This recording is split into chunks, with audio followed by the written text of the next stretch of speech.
pranzi completi per comunione, battesimo, crisma, eccetera. Cincheria Market e Catering ad Anne Alsmer 254 6000. Ontario Collection, modernissima autocarrozzeria per i vostri bisogni, riparazioni, verniciature complete con operai qualificati, ultramoderni macchinari, completo servizio per le assicurazioni. Ontario Collection, autocarrozzeria completa per i vostri bisogni. 1212 Cranford Avenue 258 5503. Gentili telespettatori, grazie per averci seguiti nel nostro programma. Prima di chiudere comunque vorrei ancora una volta ricordarvi il comunicato da parte del viceconsolato. La signora Liliana Bosi comunica a tutti i titolari della pensione pagata dal Ministero del Tesoro che a partire dal 1° luglio non hanno bisogno più del certificato di esistenza in vita. Ripeto, tutti coloro che hanno la pensione dal Ministero del Tesoro a partire dal 1° luglio 2005 non hanno più bisogno del certificato di esistenza in vita, almeno per il momento. Per informazioni poi potete chiamare il viceconsolato. Voglio ricordarvi poi che l'Associazione Veneti nel Mondo ha organizzato una serata culturale con i Belumat per il 6 luglio a Giovanni Caboto Club. Ci sarà una ricca cena e quindi lo spettacolo. Per biglietti potete chiamare al Caboto Club ora al 977 71 54. Partecipate, vi divertirete. L'Associazione Culturale Siciliana di Windsor avrà un picnic, l'annuale picnic, il 3 luglio, domenica 3 luglio, al Holiday Beach. Per informazioni potete chiamare Pietro Panzica al 256 37 19. L'Italian Canadian Handicap Association ha organizzato un fundraising dinner, barbecue direi, al Ciociaro Club l'8 di luglio 2005, venerdì 8 luglio 2005. C'è un ottimo menu a base di agnello, a barbecue ed altri spezzatine eccetera. E per biglietti potete chiamare Loreto Grandi al 256 1590 oppure Nino Medoro al 972 1277. L'Italian Canadian Handicap Association ha organizzato anche un fishing derby per il 10 luglio 2005 all'Assumption Park, che si trova vicino al bridge per gli Stati Uniti. È aperto per tutti gli handicappati e le loro famiglie a partire dalla mattina dalle 9 in poi. È una giornata di divertimento, partecipate tutti, vi divertirete. Ed ora, prima di chiudere, vorrei ricordarvi ancora una volta che per informazioni alla comunità potete sempre chiamarmi al 972 1355 e sarò ben lieto di far sapere alla comunità dei vostri eventi e delle vostre le informazioni vostre. E con questo vi saluto e arrivederci alla settimana prossima. Ciao.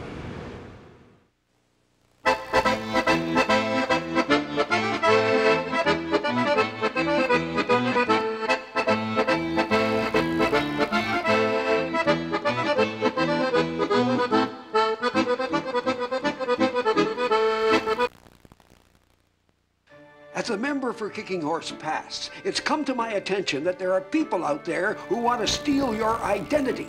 They want personal information, birth dates, credit card numbers, even your mother's maiden name can be like gold to these people. They won't be paying your taxes. They'll be using your good name to commit criminal acts. Identity theft. It's a scam. For more information, contact PhoneBusters National Call Center.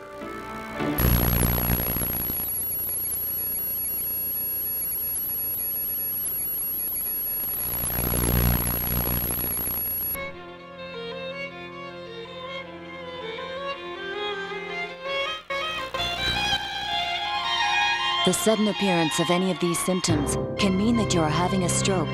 Get immediate medical attention. Call 911 or your local emergency number. A message from the Heart and Stroke Foundation, supported by the Government of Ontario. July 24th, 6:30 p.m. Ben Bertrand leaps up off the couch, reaches for duct tape, tools, and a cardboard, and creates a monster. Why did Ben do this? Andrew. Andrew was why. Fatherhood. It's the best job on the planet. You can do it. October 14th, 4:48 p.m. Paul Da Silva appears to have a complete meltdown in drive-home traffic. Why did Paul do this? Gina. Gina was why. Fatherhood. It's the best job on the planet. You can do it.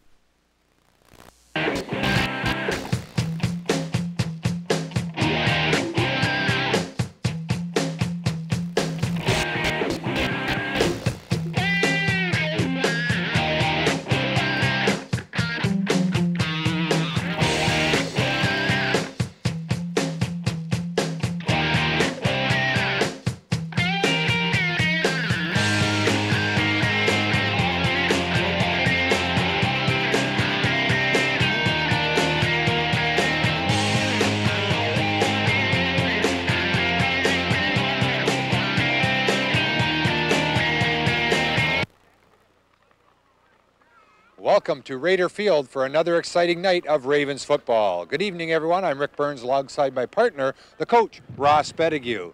Ross, a big upset win earlier this afternoon as the Ravens junior squad defeated the Falcons by a count of 16-6. That was a major upset, and I know the varsity Ravens are hoping to do the same thing. It might not be an upset, but it would be a nice win for the varsity team. Definitely. London coming in with a losing record coming into today's game, and of course the Ravens with a 4-1, looking to improve on that mark, and hopefully they'll do it in a little bit easier style than they have the last couple of weeks. We've been nicknaming them the Cardiac Kids, with the last second touchdowns to win by 1 point. Well, the Ravens don't want to do that. They want to win going away, but you can throw the records out the window, Rick. There's no question about that when London comes to town, because these two teams have a history of not particularly liking each other, and I'm sure that will be reflected in the play on the field tonight. It always does. Also, maybe affecting the play on the field, a very strong wind, which is unusual here at Raider Field. Usually a bit of a breeze, but nothing this strong. Well, it's certainly going to affect the kicking game and the passing game, but it's something both teams will have to deal with and play over. They definitely will if they want to come out on top, and we'll see who does come out on top as we'll take a timeout from here at Raider Field, and when we come back, we'll have tonight's opening kickoff.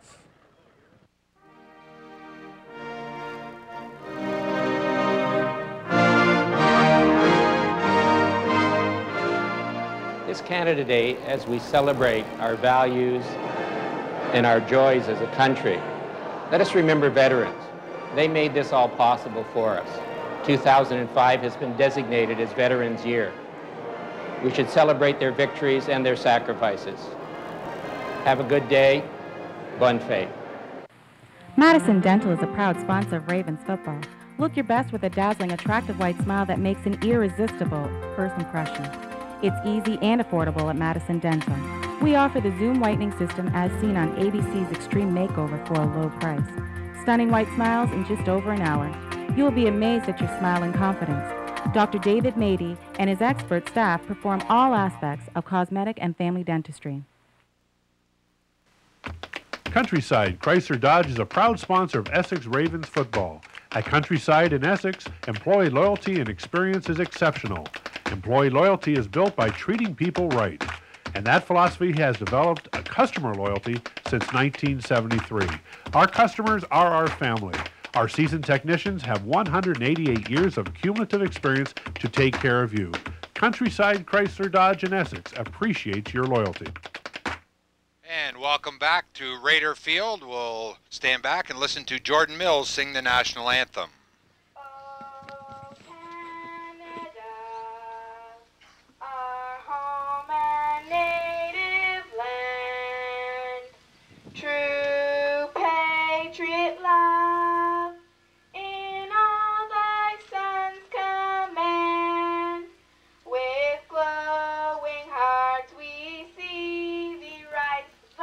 True, nor strong and free, from far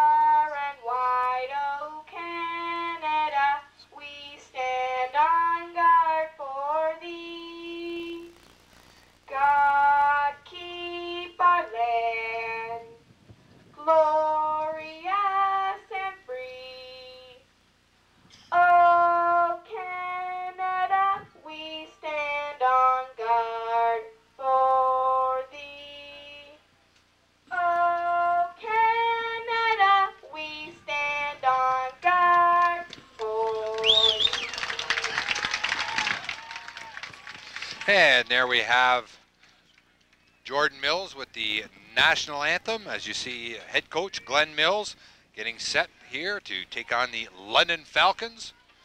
And the Ravens don't, as you mentioned in the our opening there, Ross, that they don't want to wait till the last minute of the game to take the lead. Burnsy, I think it's just as tough on you and me.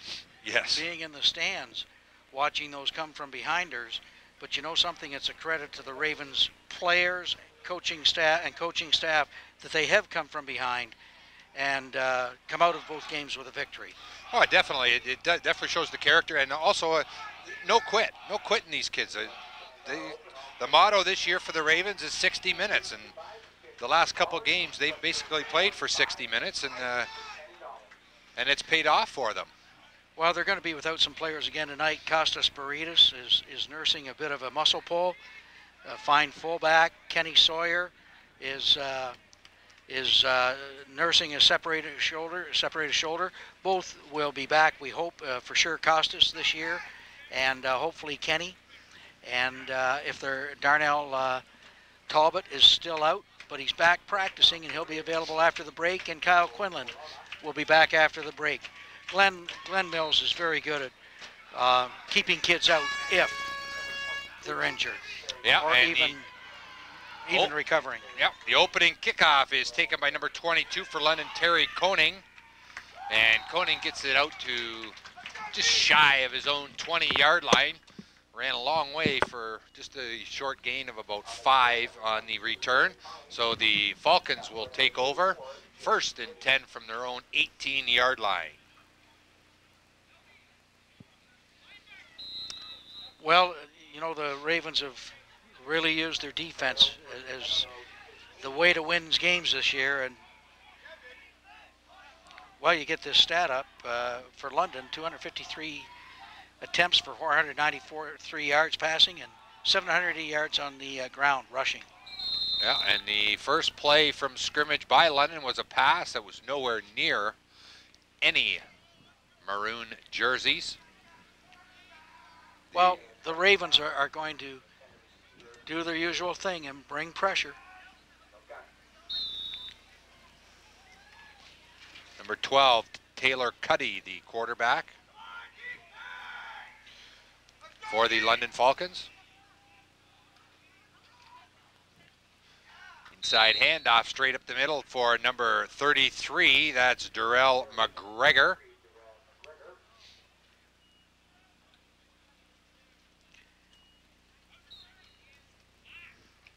I think the Ravens are going to mix up their pass coverage too tonight, Rick. I was talking to Joe Malarnick, the defensive coordinator, and he said they're going to mix up man coverage with zone coverage, and they're going to let London dictate pretty well the type of coverage they give them. And it looks like they're going with a cover 3 right now. Yeah, good tackle on the far side there by Sean Spina of the Ravens, as not allowing McGregor any yardage. That'll bring up a 4th down and 6.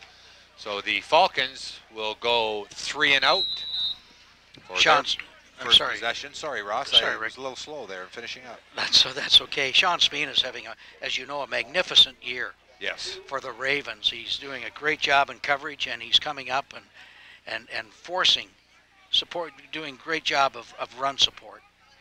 And forcing running backs to make a decision. Do I want to get hit or shall I run out of bounds? And he has really laid some licks on opposing players this season. One in particular last week as he took the quarterback out for Steel City up in Hamilton. A great hit. And timeout being called already by London. And the Ravens there, as you mentioned, Ross, throwing a few different looks at him. And might have been short one player, and they called a timeout. Sometimes teams will rather just run the clock down and take a 5-yard penalty, figuring that in a punt situation, it's not going to hurt them that much.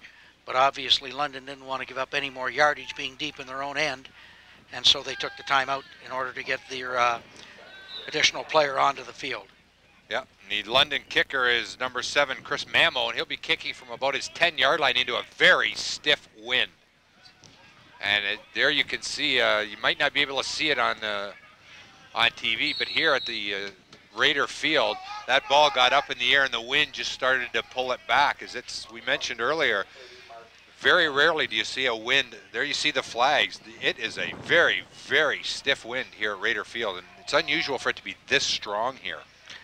But when the temperature is 77 Fahrenheit like it is, I kind of like it. Oh, it's blowing right into the booth here, and it's making it comfortable for us.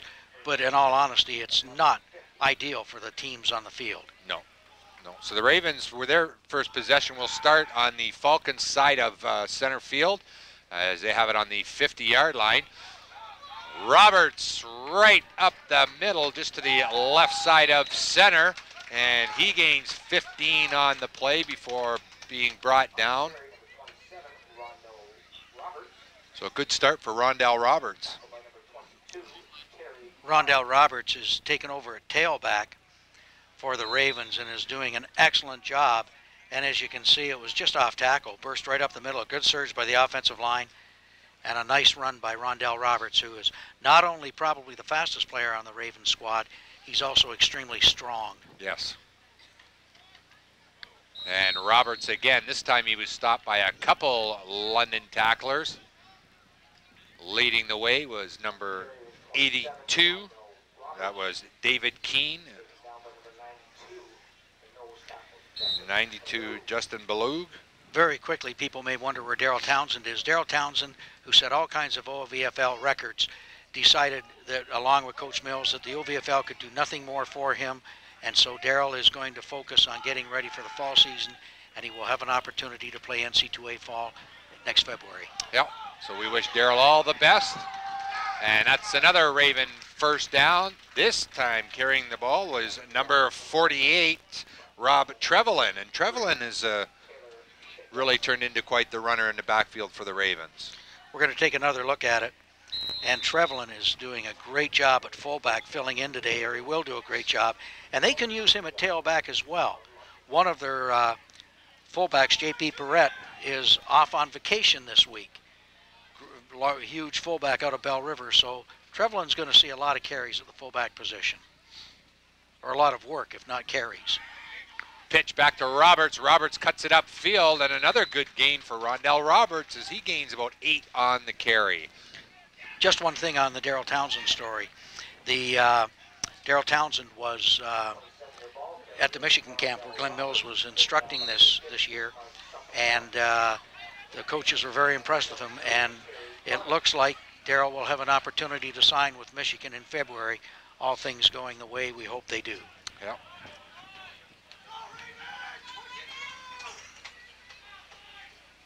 Second and 3 now as Hawkshaw hands it off to Roberts. Rondell Roberts bounces to the outside and has more than enough for a first down as the Ravens' running attack is already going very well. Well, this is what the Ravens like to do, keep it on the ground and pound it. They've got a really fine offensive line, and there's no reason to go upstairs, particularly with the wind the way it is, if they can keep churning out the yards the way they have been to this point. Yep.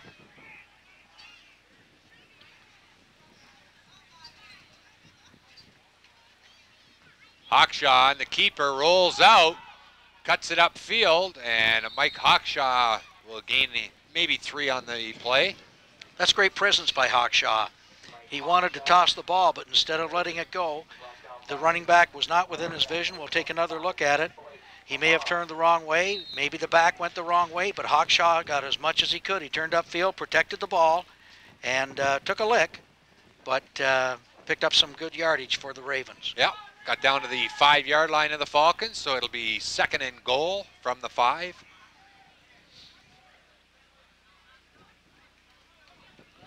Hand off to Roberts. Roberts gets down to the 3-yard line. And Mike Hawkshaw is signaling timeout to the officials. I think we're going to see a lot of this today, Rick. That's just a fullback lead with Trevelyan leading the way. You know, a little kick-out block there, and Roberts just fills up in the hole. Yeah.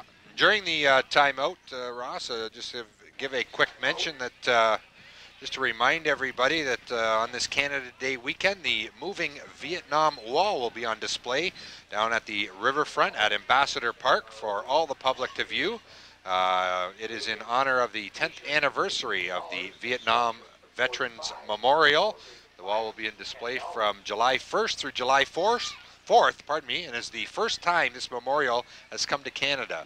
It's basically a replica of the one that's set up in Washington, and definitely something to see, that to honor all the war veterans in the past. And if you get a chance to go down to Ambassador Park there downtown at the riverfront, please do so.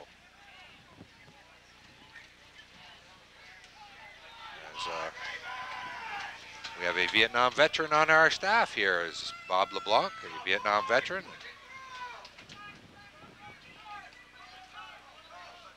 Roberts trying to push it in and just failed to do so, as he got down to about the 1 yard line. Roberts has primarily been a defensive back, and they moved him to slot this year, and you can tell he hasn't had a lot of experience at running tailback. He was a little tall, running a little high on this one.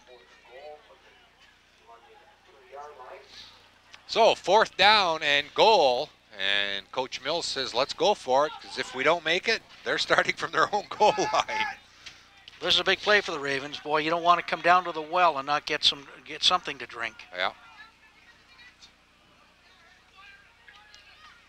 And I think they stopped going to, yeah. As Roberts, no, actually it was Trevelyan. But I'll tell you, Ross, if we can see that on the replay, there looked like there was a little bit of juggling on the snap. It didn't look clean. It looked like it was a counter, which is going to delay it just a bit. And in that case, you're going to count on the offensive linemen to hold their blocks a little longer. No, it was just a straight lead. It was a straight lead, but looked like Hawkshaw was slow coming out from behind center, like he didn't have it. He may not. He may have bobbled the ball. I couldn't see from here.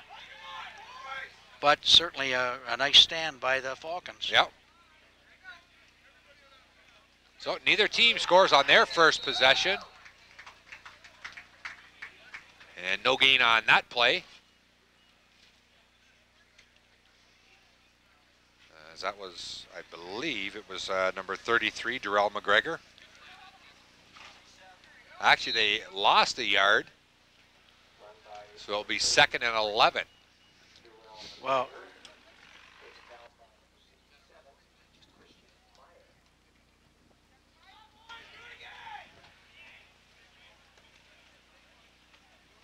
and on 2nd down, stuffed again. Motion getting in there, along with number 40. That's Ryan Essery. He was in there as well.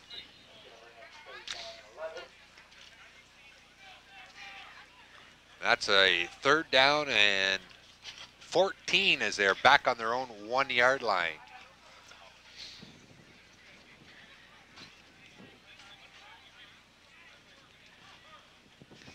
Well, we'll see if they put it in the air. No, on the quarterback keeper, rolling out, heading for the sidelines, and not going to get the first down. Coming up 5 yards short. Good pursuit there by number 20, Stefan Berry, and number 21, Cody Botterill. that was a real good play by the Falcons, though. I really liked their thought there. It was almost a naked reverse coming around, and as you can see, the Ravens were playing run, stop the run, and that's a great call by the Falcons coaching staff that got them out from their own end zone, put it out, what, about the 10-yard line there, is it, Rick? Yep, 10-yard line. And it makes it much easier to kick from there. That's a great play by the Falcons. Fortunately for the Ravens, they were able to hold them short of first down yardage. Yeah, good pursuit by Stefan Berry as he came out of nowhere. Of course, Botterill fighting off the block.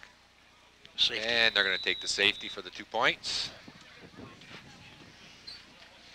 That's not a bad play by London when you consider that this wind could blow the ball back in their face. Well, we've got a few minutes. I'd like to wish head coach of the Ravens, Glenn Mills, happy 37th birthday. Yes, And today. He's starting to look his age.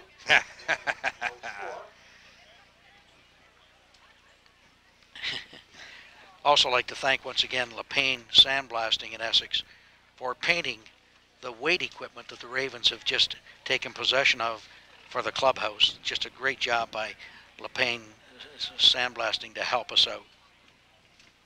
And Tony LePain was a really good football player for the Red Raiders a few years ago.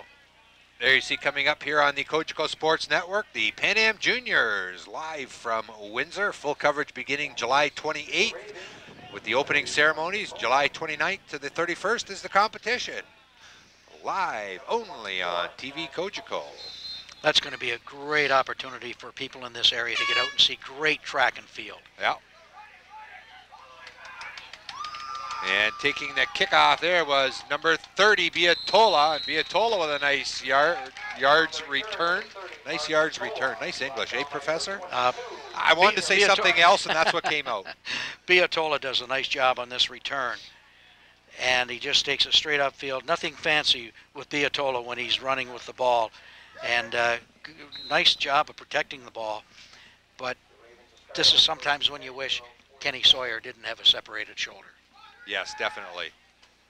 Nothing against Biatola, but Kenny's got some great speed and loves to get to the outside and go up the sideline. Well, we'll see what the Ravens do on their second possession here as the pitch in the back and just gaining a yard was Matt Hutchinson, number 24, seeing his first action tonight. And Hutchinson just up from the juniors this season. Had a good year with the junior varsity team last year and look for some big things from young Matt Hutchinson in the years to come. Toss was a little high for him to handle on that one, although most tosses are high for Matt. Well, he's like his dad, that's right. He's a low center of gravity. Is that the way we'll put it? Vertically challenged. No question. But he comes by it naturally. And I'm sure I'll hear that from his dad later on. Hawkshaw looking to pass, looks downfield. Got a man open, just past the intended receiver. That was number 83, Derek Easter. And Easter looking for, oh, we did have a penalty, but back at the line of scrimmage, it's going to be holding against Essex. Easter was looking for pass interference downfield, but good no call on that. Wasn't even close. No, not at all. Corey Watson, number 29 for the Falcons, had good coverage on that play. And quite frankly, I don't know if the quarterback miscommunicated with the receiver, but it wasn't close. No.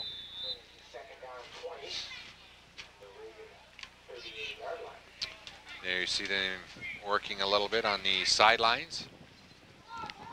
Looks more like an equipment I think so. Situation. Rondell It is medical Roberts. because I see Doc Gibb and Scott Adams and Danielle Mills, the medical personnel, not even near him. Yeah. So on second down and 20, Hutchinson gains about 3 on the carry. On the carry, number 24, Matt Hutchinson. Come on, offense! Come on now! So, third down and 17. Taken down by number 26,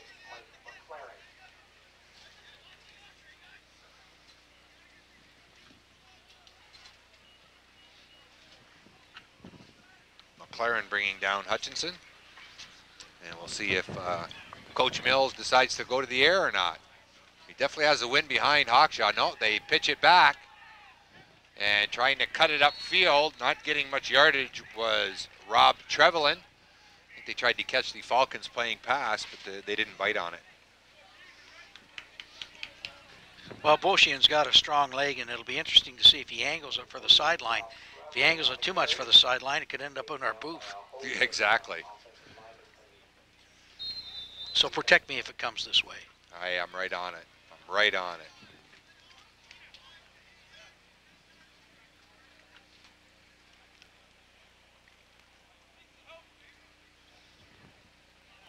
Well, Jeff's up here with the Guelph Griffins, so we'll, how good are the hands there, Jeff?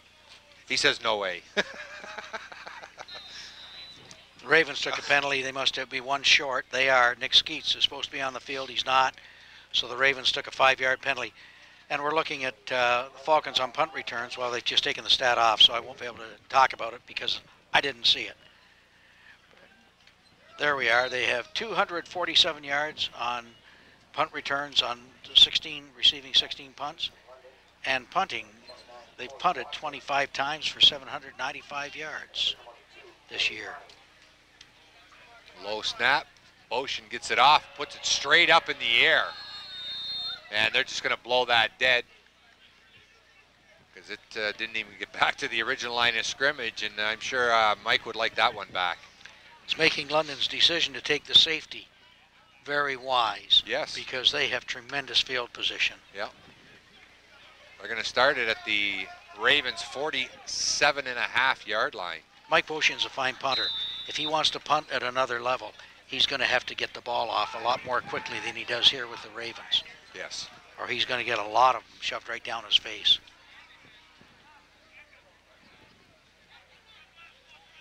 Well, the Falcons on the first two series couldn't do anything. We'll see what they do here. Well, they're going to throw. Yeah. That pass is incomplete. As Taylor Cuddy with what's known as a wounded duck, as he just kind of floated that one out there. Well, it wasn't a really good throw, but number 84, Kanoa Nuts, should have had the ball. It was certainly a catchable ball. Well, he had it right in his hands. Yeah. And the old saying is, if you can get your hands on it, there's a pretty good chance you should catch it.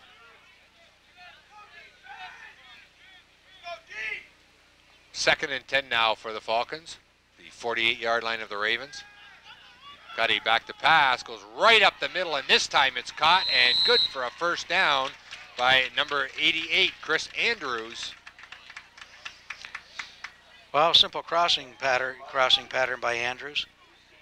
It was just a drag across the field, and my guess is nobody jammed him coming off the line.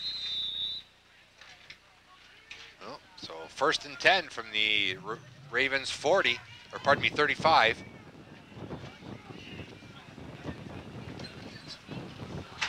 And the handoff goes to number 33. That's Darrell McGregor. McGregor with nowhere to run, as Bulky was in there. And not too many are going to run by Brian Bulky. Boshin in also on the tackle. Bulky's had an outstanding year for the Ravens, and boy, he's been a force in that D-line. And Bulky, great pursuit, and just grabbed a hold of McGregor from the back of the shirt collar and said, "You're not going anywhere."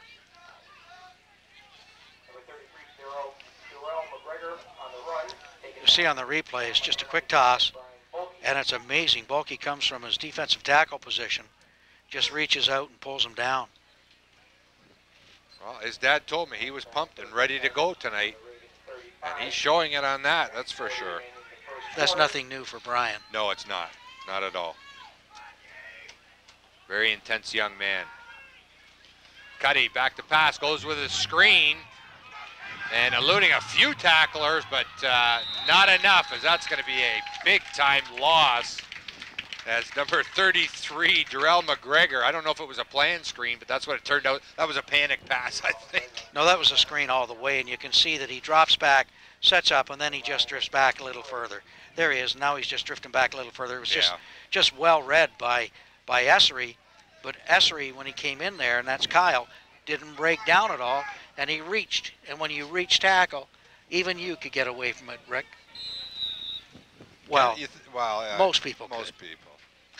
I probably could. Yes, you Although could. I don't know about one of the Essery boys. Well, I'd just concede if I saw one of them coming. Well, I'd go down. I'd just fall, yeah. Exactly. They like to punish. Falcons punting it away. A good punt. And it's fumbled and picked up. That's number 30, Biatola. And Biatola gets a late flag. As that comes out to the 20-yard line.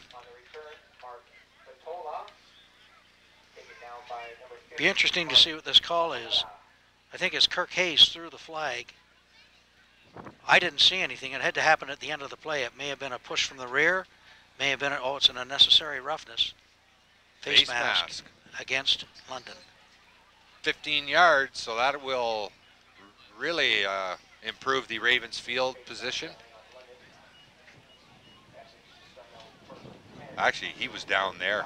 No, I think, he didn't have possession of the ball while he was down. Oh, okay. And I think he came up. I think that's a good decision by the official not to blow it dead. I thought the same thing initially, but I think he didn't touch the ball until he was standing up, getting up. Yeah, because his knee definitely was on the ground. Hawkshaw, a pass, gets away from coverage, scrambling, looks downfield and puts it into the Ravens bench. It's great presence of mind by Hawkshaw. Yeah. He threw it out of bounds, and it was just out of bounds. There was a receiver in the area. Yeah, Ricky Simons and so was there is no flag on the play for intentional grounding.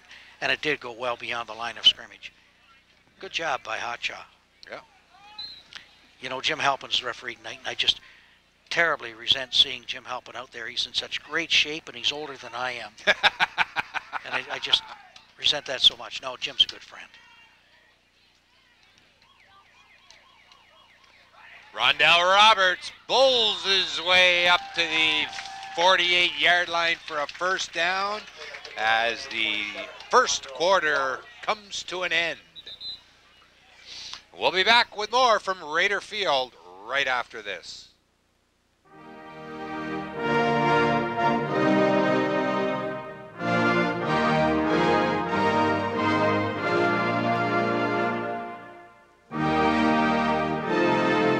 Happy Canada Day. On behalf of my wife, Terry, my son, Wade, and daughter, Alexandria, we'd like to wish you and your family a happy holiday. May you have the opportunity to visit with friends, family, and neighbors and celebrate our nation's holiday. All the best in the upcoming year. Motor City Community Credit Union and Woodsley Credit Union are pleased to sponsor Essex Ravens football. These community-based credit unions are locally owned and operated and are open to everyone. Each provides complete financial services. Motor City Community Credit Union, where we all belong, with 5 locations in Windsor, and Woodsley Credit Union, doing good business, with 7 branches throughout Essex County.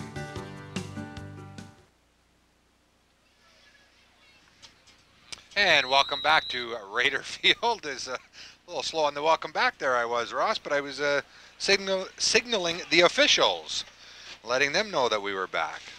In any event, we're back. 2-0 on the safety for the Ravens as they lead it going into this second quarter. This will be the first play of the second quarter. And Rondell Roberts running into his lead blocker, and he'll lose a yard on the play. Well, to be honest with you, I think number 90 for London had a lot to do with it. Grant McDonagh, he just avoided the block of, I don't know who it was on the right-hand side. It might have been the center even, Copty. But he just stood Rondell Roberts up, made a great play.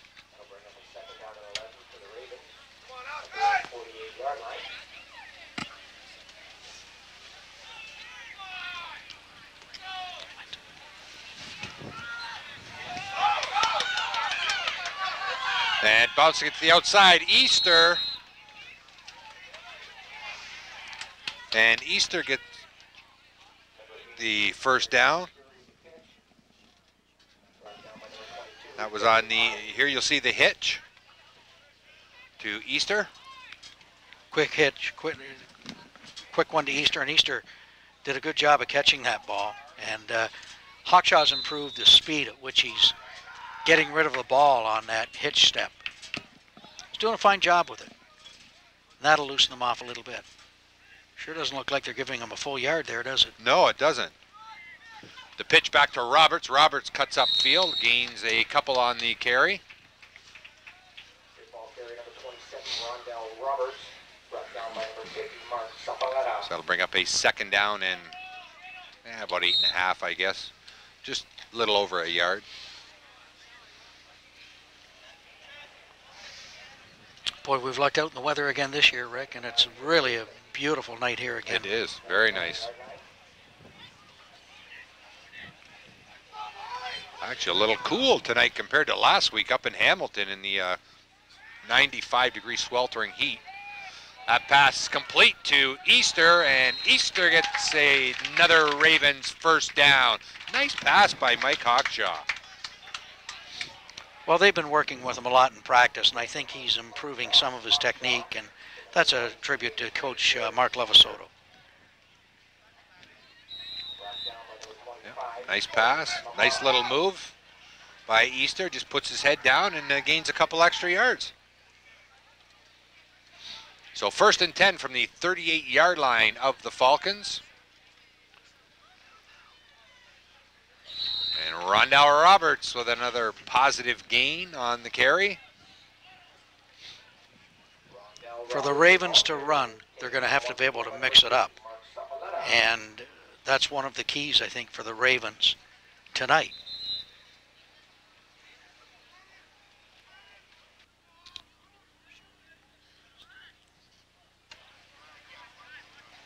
.21 to go here in the first half. 2-0 for the Ravens. And a little bit of I think that might have been a referee's timeout there, as there was that was number 83 for the Falcons. Oh, I'm not even going to attempt that name. Nyoku, maybe? Jamik Nyoku? That's if the J is pronounced like a Y. I don't know. Don't laugh at me, Jeff. You wouldn't pronounce it either. Trust me. Jamiki and Joku. That's how you say that. How do you say that? Jamiki and Joku. And Joku? Okay.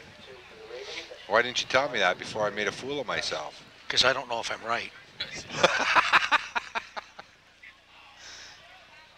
In Joku. Okay, well, that works for me.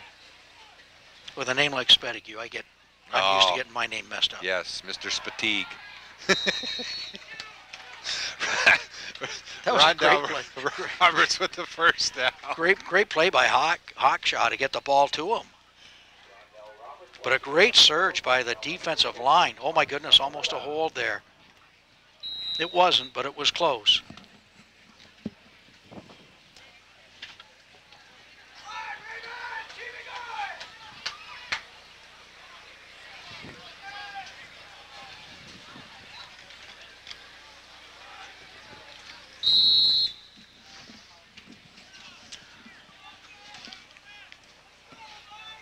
.11:01 to go here in the second quarter. 1st and 10 Ravens.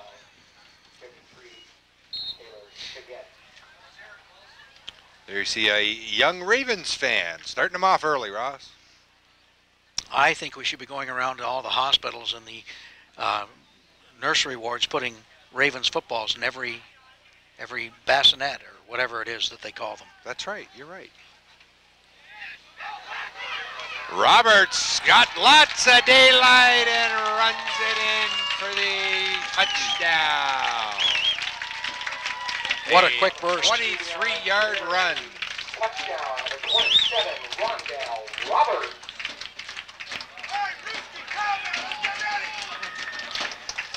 Great job by Roberts to explode through the hole. And that was a great job by the offensive line in opening that one right up. And he just exploded through there and took it into the end zone.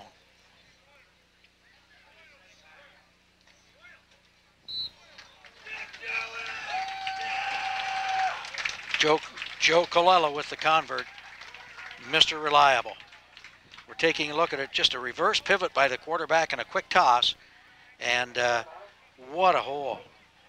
You and I together could have gotten through there, Rick, and taken it into the end zone. He definitely got a lot of help, didn't he? And he doesn't need a lot of help. Well, one of the things I think we should take a look at are the keys to the game, and I think for the Falcons, they've got to avoid turnovers. They can't afford to have the Ravens get the ball. Focus on today's game, not worry about their 1-4 record. Play today's game, forget the past. No memory, no conscience. And they've got to neutralize the Ravens' run defense, and that I probably should have. Yeah, well, run defense. They've got to do something to stop the Ravens from ganging up on them. As far as the Ravens go, the force unit must excel. They must play their regular game. That is the defensive line and the linebackers. A good run-pass mix, keep the Falcons off balance, and discipline, discipline, discipline. Don't run their mouths. Don't take objectionable conducts and unnecessary roughness penalties.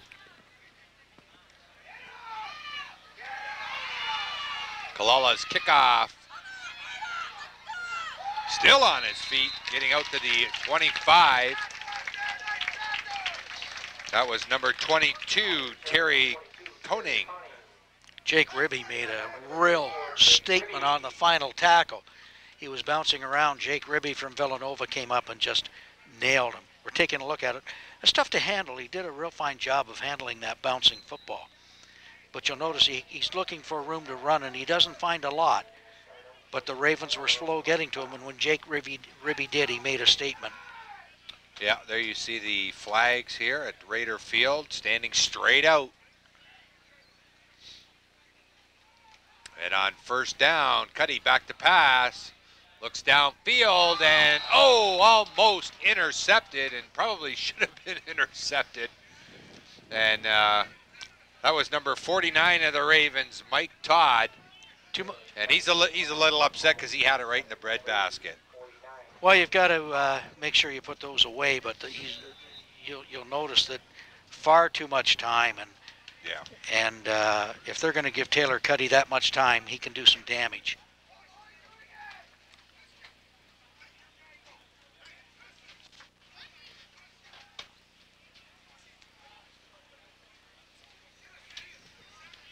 Second down and 10.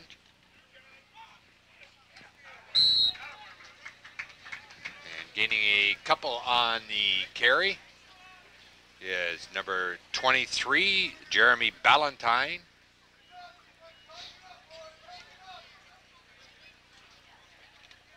Actually gaining 5. We'll call it a long 4. There you see the Big Fogs. Boy, they might not be as necessary today, but they sure were invaluable the past 2 weeks. Yes. Cuddy back to pass, dumps it off, and intercepted! As we have a flag back, but that bounced off of 3 bodies before it finally ended up in the hands of, I think it was Essery, number 40, I think. I think the interception will stand, but John McDonald, the umpire, may have called it an illegal forward pass. There is no flag. There is no They're flag. picking up the flag. No. So it will be Essex ball. Yep. That's a good, but you know something? That's an example of an excellent officials crew working together and deciding, hey, what's the situation? If you think it's a flag, you throw it. Then you have a very brief discussion, and we'll take a look at it on replay. 1, Boy, it should have been 2, caught. And then 3. Oh, actually it was 49, pardon, not 40. That's Mike Todd. Well, he finally got one. He finally got one, yes. Looked like a pinball there bouncing around, but Mike Todd comes up with it.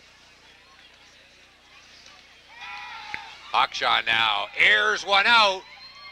And oh, what a catch by Ricky Simons for the touchdown.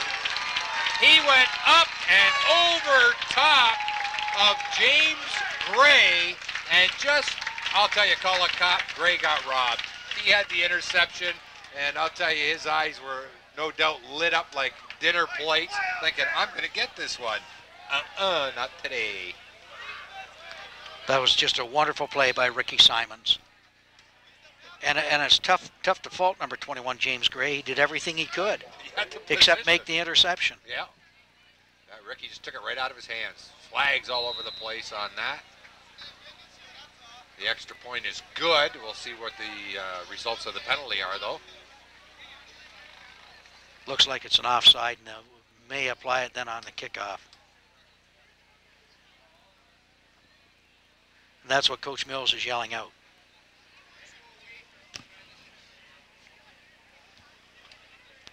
Yeah, because I'm pretty sure they signaled the extra point good, so if it is, then there's no sense re-kicking, just take it on the kickoff. Well, I'm not sure you get the option. If it's a penalty, they're going to apply it on the kickoff anyway. Oh, okay. We'll take a look at the play by Simons. Good throw by Hawkshaw. He might have wanted to get a little more air underneath, but he stood tall. He got the ball up there. Good job by Hawkshaw. And Ricky Simons went up. And, that's a marvelous play by both players. And, you know, one of them's going to be happy. One of them's going to be unhappy. Tough luck for Gray. Great play by Ricky Simons. Yeah. Nice of Ricky back from mononucleosis. Yes. I guess they call that the kissing disease, and I told him I didn't know he had a girlfriend.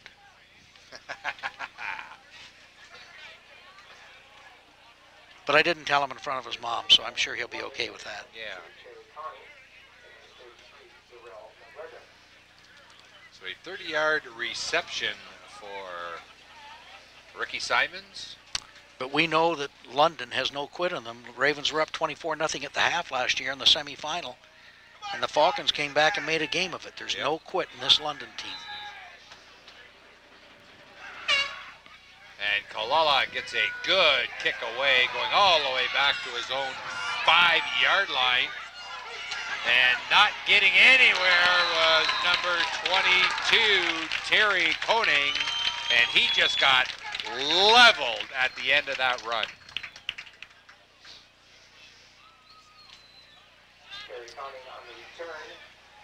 That was Christian Meyer who finally brought him down. Ooh, that could have been a block from behind. Christian Meyer got him, and Christian Meyer just put an exclamation point on that tackle. Yeah, I didn't see who the Raven was that had him by the feet, but he wasn't going anywhere. Anyway, that's what I want to say. Coach Mike Morency is going to be very happy at the University of Windsor to get Christian Meyer next year.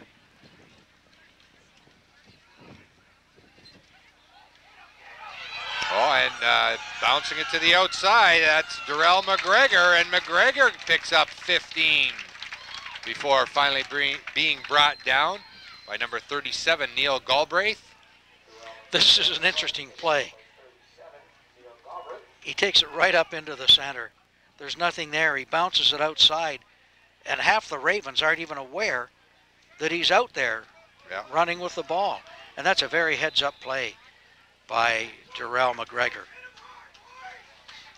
Yeah, so good job by the Falcons. First down as they get the ball out to their own 27. McGregor again stumbles, but is going to have another first down for the Falcons. Well, I was just saying a few minutes ago, there's no quit in the London Falcons. I know. Injured Raven down, shaken up. I believe that's number 20. And you'll see McGregor again with the ball. Spina. And picking his way through there. Sean Spina got rolled back, I think, on his knees, but he's going to be okay. And, you know, it's going to take an injury of monumental proportions to get Sean Spina out of the lineup. Oh, he's not even going to miss this play.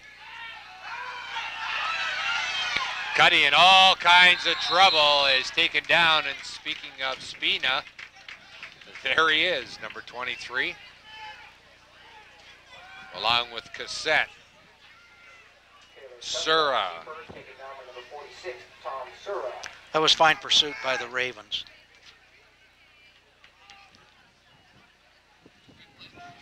Only a yard gain on that. There you see Cuddy rolling out. And not really anywhere to run. McGregor stacked up as he hits the line of scrimmage, falls forward for maybe a yard on the play. Bring up a third and we'll call it 7.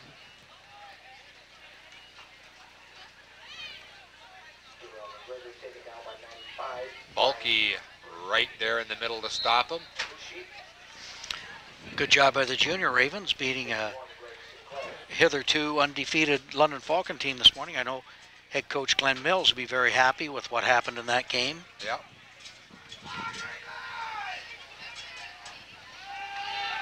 Cuddy back to pass, airs it out, and somebody definitely missed a route because there weren't any London receivers within 10 yards of that pass. I think we consider that one a hurry, and I don't blame Cuddy for doing that with 6'6", 265-pound Chad Cassette bearing down on him. He threw the ball out to someone. I would too. With a prayer. Yes. Yeah, and that brings out a 4th down. Now let's hope that somebody on the field is counting the number of people on the Ravens team. I just counted and there is 12. But yeah, no, you're right. You're right, Ross, and that's been a problem for them. It has been until Kenny Sawyer took it upon himself to count him when he was back there. But obviously, with the separated shoulder, Kenny is not in the game. So somebody definitely has to take over. You're right. Taken by number 23. That's Sean Spina. Spina still going. Spina's got a wall in front of him. And Sean Spina, touchdown!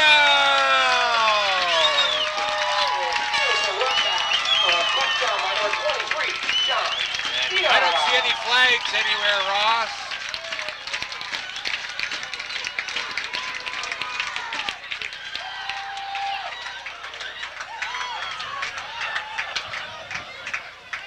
What a run by Spina.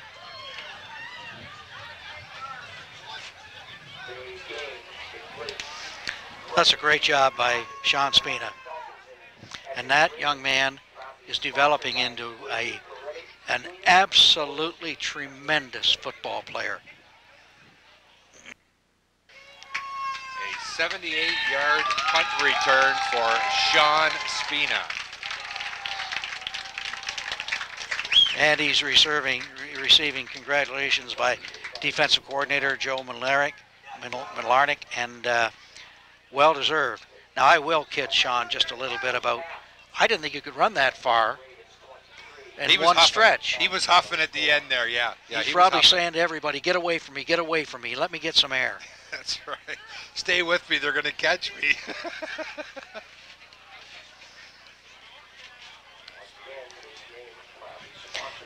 If he's on the kickoff team, I think they might put somebody in for him right now.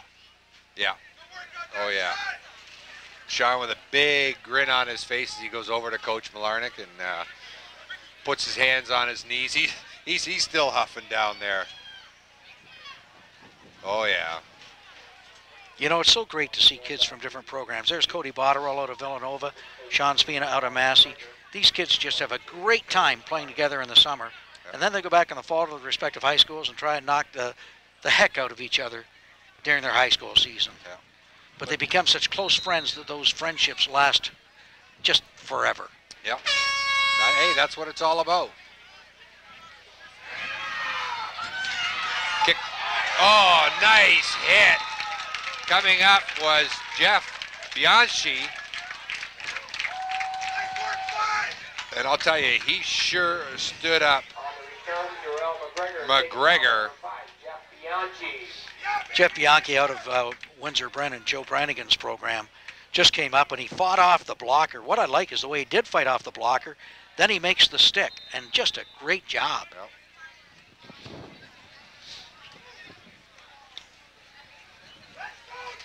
Well, Ross, we mentioned on our opening of the telecast that the Ravens have been the cardiac kids with the game-winning touchdown in the final minute of play the last 2 weeks in a row. And I wonder if they heard us, because tonight they've been firing on all cylinders. And knock on wood up here in our booth, I don't want to jinx them though, Ross. We mentioned time and time again about shooting yourself in the foot with undisciplined penalties. We haven't seen that. Coach Mills and the rest of the coaching staff have to be really happy at that, the lack of flags. No question.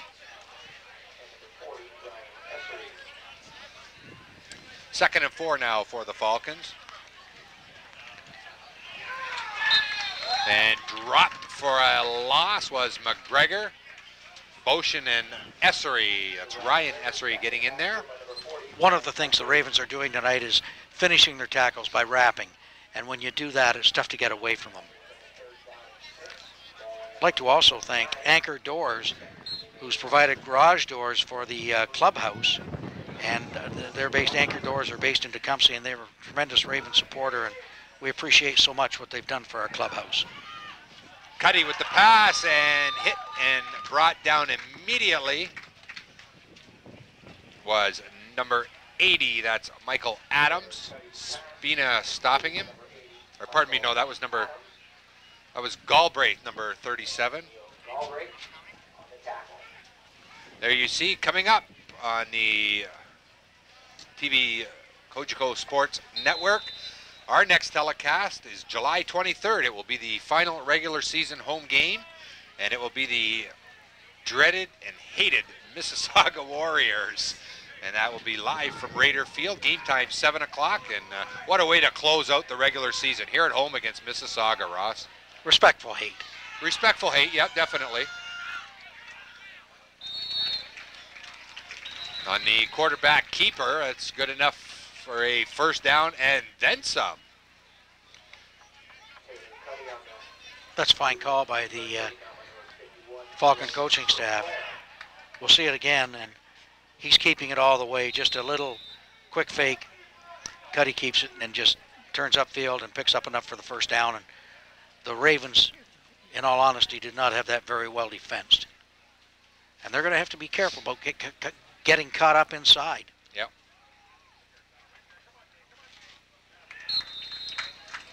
Good pursuit there by the Raven defenders as McGregor had nowhere to run.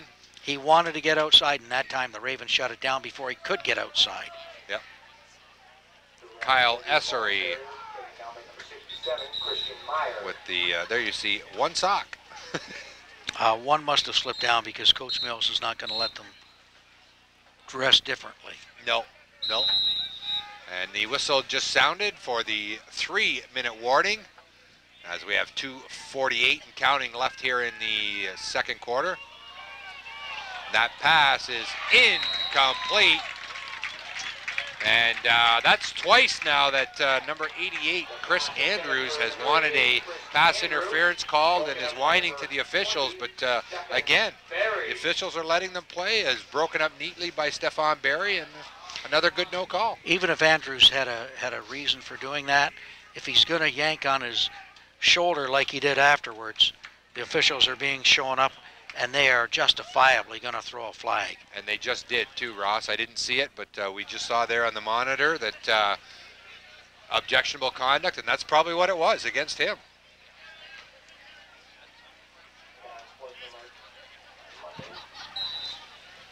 That's Eric Schrank, who was shaken up and limping a couple plays ago, and Schrank.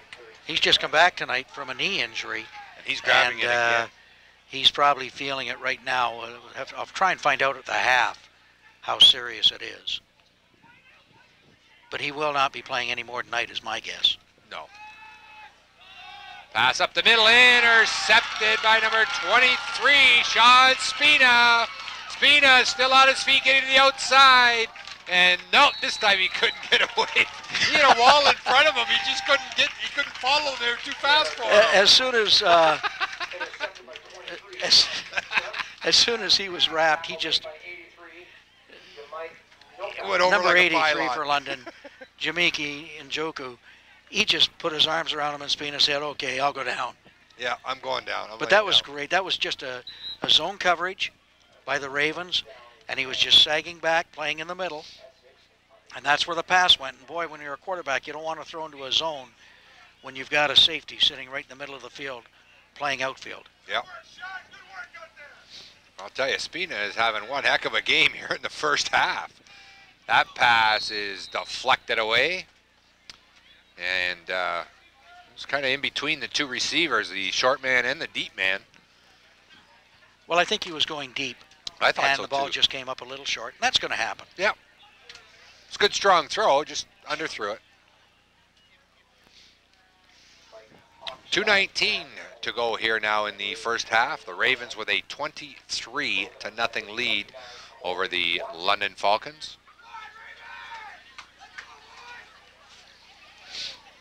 Second and 10 from the 29. The pitch back to Roberts. Roberts has some daylight and bounces off a would-be tackler to gain another 4 yards and get down to the London 15-yard line. And another Ravens first down.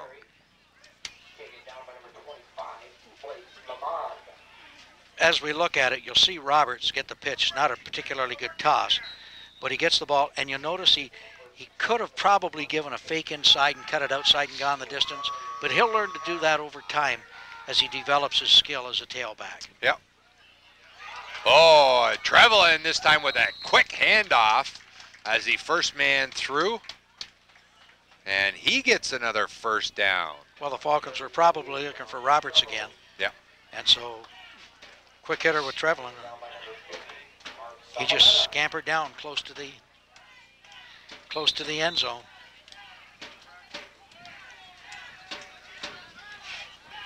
First and goal from the 5 now for the Ravens. This time Roberts, the ball is loose. And it's picked up by London.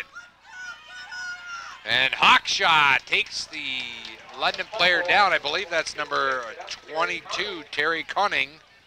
And not what the doctor ordered for the Ravens. Well, let's see if Roberts didn't secure the ball. Maybe he didn't have full control of it. Oh, I think he had full control of it. He just didn't secure it. See, he's got his one arm there. Yeah. And one of the London players, I couldn't pick it out, put his helmet in the ball and knocked it out. That's a place where Roberts shouldn't have that left arm out. He should have the left arm over the ball and protecting it. Yeah, both hands over the ball. As we draw down close to the end of the first half, I'd like to mention Doug Royal's company, Quality Quest, who's done so much work for the Ravens. Doug Royal does a great job, and Quality Quest has been invaluable in helping build the clubhouse. Oh! Two Ravens collide, and I'll tell you, I heard that hit up here. Makes you glad you're up here. I think it was the two Esseries, to be honest with you. I think it was the two Essery boys that got it, that hit each other. They'll just bounce right up. Oh, yeah. Not the first time they've hit each other. I will say thing one about Quality Quest, Doug Royal's company. What's more important to us than what he does on the clubhouse for us, the work in the clubhouse, the fact that his son Brian is one of our wide receivers and is a real fine young receiver. Yeah. Cuddy's pass is complete to number 80 on the slant. That was Michael Adams, and that'll be enough for a Falcon first down.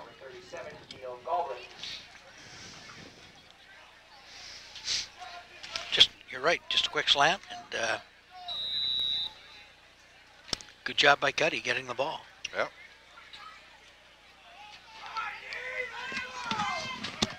So coming up on 1 minute left in the second quarter, I'll go solo here the rest of the first half as Ross will head down onto the field as he will prepare for our halftime show as Cuddy's pass is complete to number 88, Chris Andrews. Andrews with a gain of 6 on the play before Stefan Berry brings him down. So second down and 4, 48 seconds and ticking.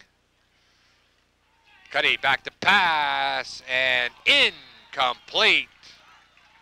Good defensive play and good timing by the Ravens' Stefan Berry, as that was right in and out of the arms of Chris Andrews. Nice pass here, you'll see on the replay by Cuddy.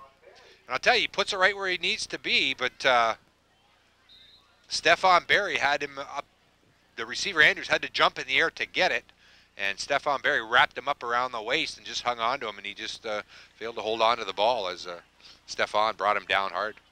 It's a good defensive play, good timing by Stefan Berry to avoid a illegal contact or pass interference. Cuddy throwing to the near sidelines, puts it into the Ravens bench, incomplete. So that'll bring up a 4th down and 4 with 33 seconds to go here in the second quarter. And I'll tell you, the Ravens are going to get the ball back, and they're going to have time for some plays here. So I kind of question the maybe the play selection of the London Falcons by passing and stopping the clock with each interception, rather than maybe trying to run and run the clock out and go in at the half only down 23 points. So Biatola and Easter, or pardon me, Sean Spina back deep for the Ravens.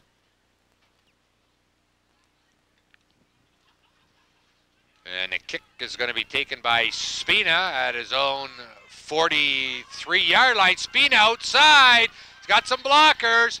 Cuts back. No, he stepped out of bounds. As I'll tell you, he had some open field. He might have ran that one back as well. Unfortunately, though, here, we'll see it on the replay as Spina just caught the line at the 35-yard line. But there, then again, as I mentioned before, you see Just stepping on the line was Sean Spina.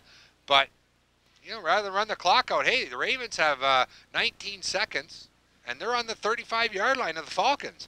So they have time for 3 or 4 plays and put some more points on the board.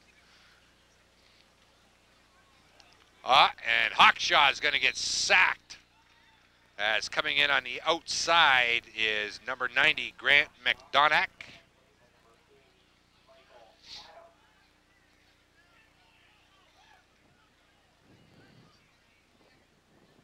As Hawkshaw there didn't see McDonough coming, and down he went. Second down and 15. The pitch back to Roberts. Roberts cuts it up, gets it to the outside. Rondell Roberts. As the siren sounds, Roberts knocked out of bounds, but a good first half for the Essex Ravens. And that's just what Coach Mills was looking for coming into tonight's game after slim 1-point victories the last 2 consecutive weekends. And today on this Canada Day holiday, the Ravens break out of their offensive slump with 23 points here in the first half of play as they lead it 23-0. All starting back in the first quarter with at the 8:30 mark with the 2-point safety. What we'll do now is we'll take a quick timeout from here at Raider Field, and when we come back, we'll continue on with our halftime show.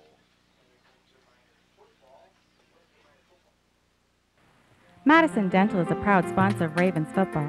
Look your best with a dazzling, attractive white smile that makes an irresistible first impression. It's easy and affordable at Madison Dental. We offer the Zoom whitening system as seen on ABC's Extreme Makeover for a low price. Stunning white smiles in just over an hour. You'll be amazed at your smile and confidence. Dr. David Mady and his expert staff perform all aspects of cosmetic and family dentistry.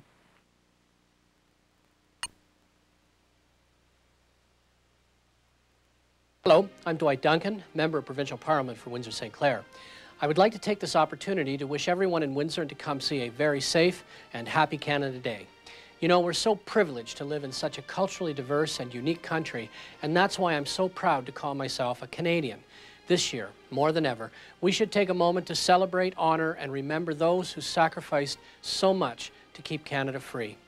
2005 is an especially meaningful year as it marks the 60th anniversary of the end of the Second World War.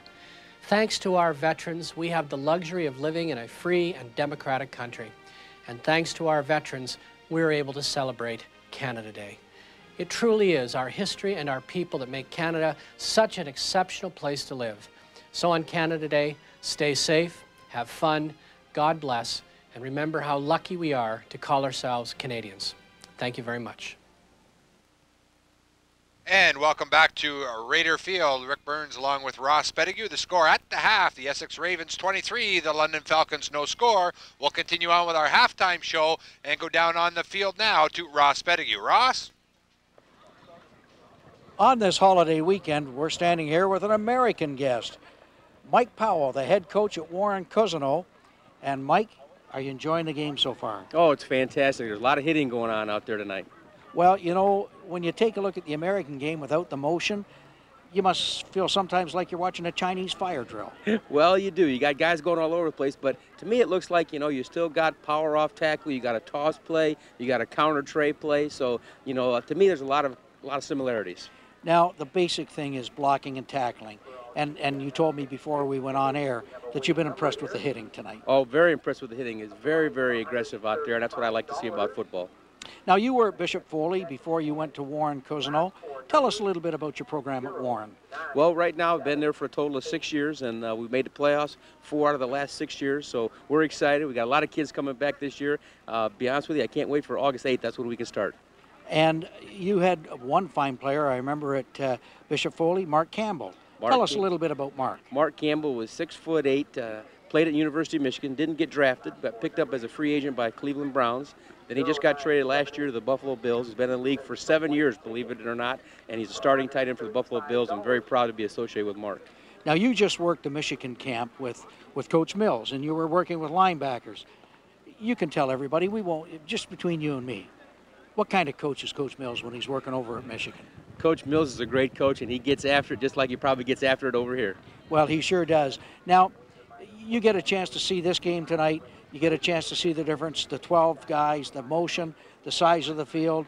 What are some of the things that you really think would be difficult for you to bring a team over and play here for your kids? Well, first of all, I think the size of the field would make a big difference. And then you got kids going all over the place. Our kids would think that's a Chinese fire drill. Who's got him? Who's got him? You know, tough to play zone, and but it would be fun.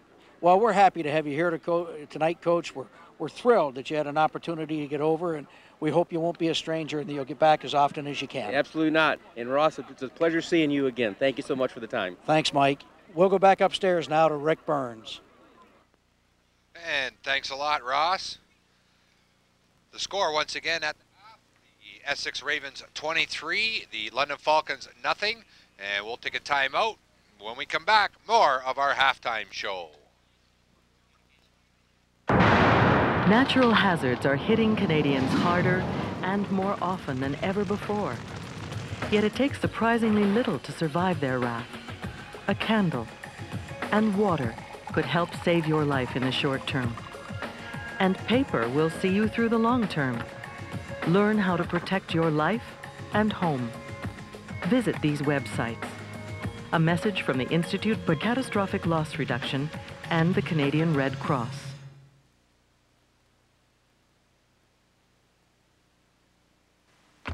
Countryside Chrysler Dodge is a proud sponsor of Essex Ravens football. At Countryside in Essex, employee loyalty and experience is exceptional. Employee loyalty is built by treating people right. And that philosophy has developed a customer loyalty since 1973. Our customers are our family. Our seasoned technicians have 188 years of cumulative experience to take care of you. Countryside Chrysler Dodge in Essex appreciates your loyalty. Motor City. And welcome back to Raider Field. Rick Burns alongside Ross Pettigrew. We'll continue now with our halftime show, and we'll go down onto the field to Ross Pettigrew. Ross? This is the first year of the Motor City and Woodsley Credit Union Classic, and I'm standing here with two people who are instrumental in making sure this game went on tonight. Liz Arkenstall from the Woodsley Credit Union and Mike Quinlan from the Motor City Credit Union. Liz, what are some of the things that the Woodsley Credit Union does for the community? We like to get involved in the towns in which we have our branches, and so we sponsor all types of minor sports. We do a lot for health care. We're a big supporter of We Care for Kids, but for things such as this, we do all sorts of minor sports. Now, this is like coming back home for you. It is. Yep, this is my high school. And did you get out to some games when you were here? Oh, I definitely did, yep. So you're used to seeing a winning program. Yep, Well, it's great to have you here. Mike, what are some of the things the Motor City Credit Union does in the community? Essentially, we probably do the same types of things that Woodsley does, and we sponsor most of the minor sports. And this would be our first year, and I think it's Woodsley's first year to sponsor football. And we're pretty excited about it, to have a continuing Credit Union Classic game. Well, you know, it's nice because we see your logo up there for each and every game. And I'm just wondering, you must be competitors in the financial world. How did it come to be that you're together in this? Well, Motor City's in the city, we're in the county, and we work together on a number of charitable things. This year we worked on a couple of things together, and it's to benefit the community. We're both a community-minded credit union, and we'd like to work together on types of things like this. Now, so you're not usually out in the county, but it is nice to see you out here, and I expect to see you out here again. Absolutely. Actually, I'm also from Essex. Well, then so this is my home field, and too. This is your old school as well? That's right. Well, in fact, I played on that field. Well, good for you, Mike. It probably didn't look the same when you were here. A little bit different. Well, it's great to have you both here. Well, it's great to have both of you here, and thank you so much for sponsoring it. And hopefully we'll continue this association in the years to come. Absolutely. Thanks. We'll go back upstairs right now to Rick Burns. And thanks a lot, Ross. As we continue on with our halftime show, we've got some out-of-town scores for you that we will rattle off quickly, because Ross is going to be having another interviewer down there that'll take up the rest of the half. Final and overtime.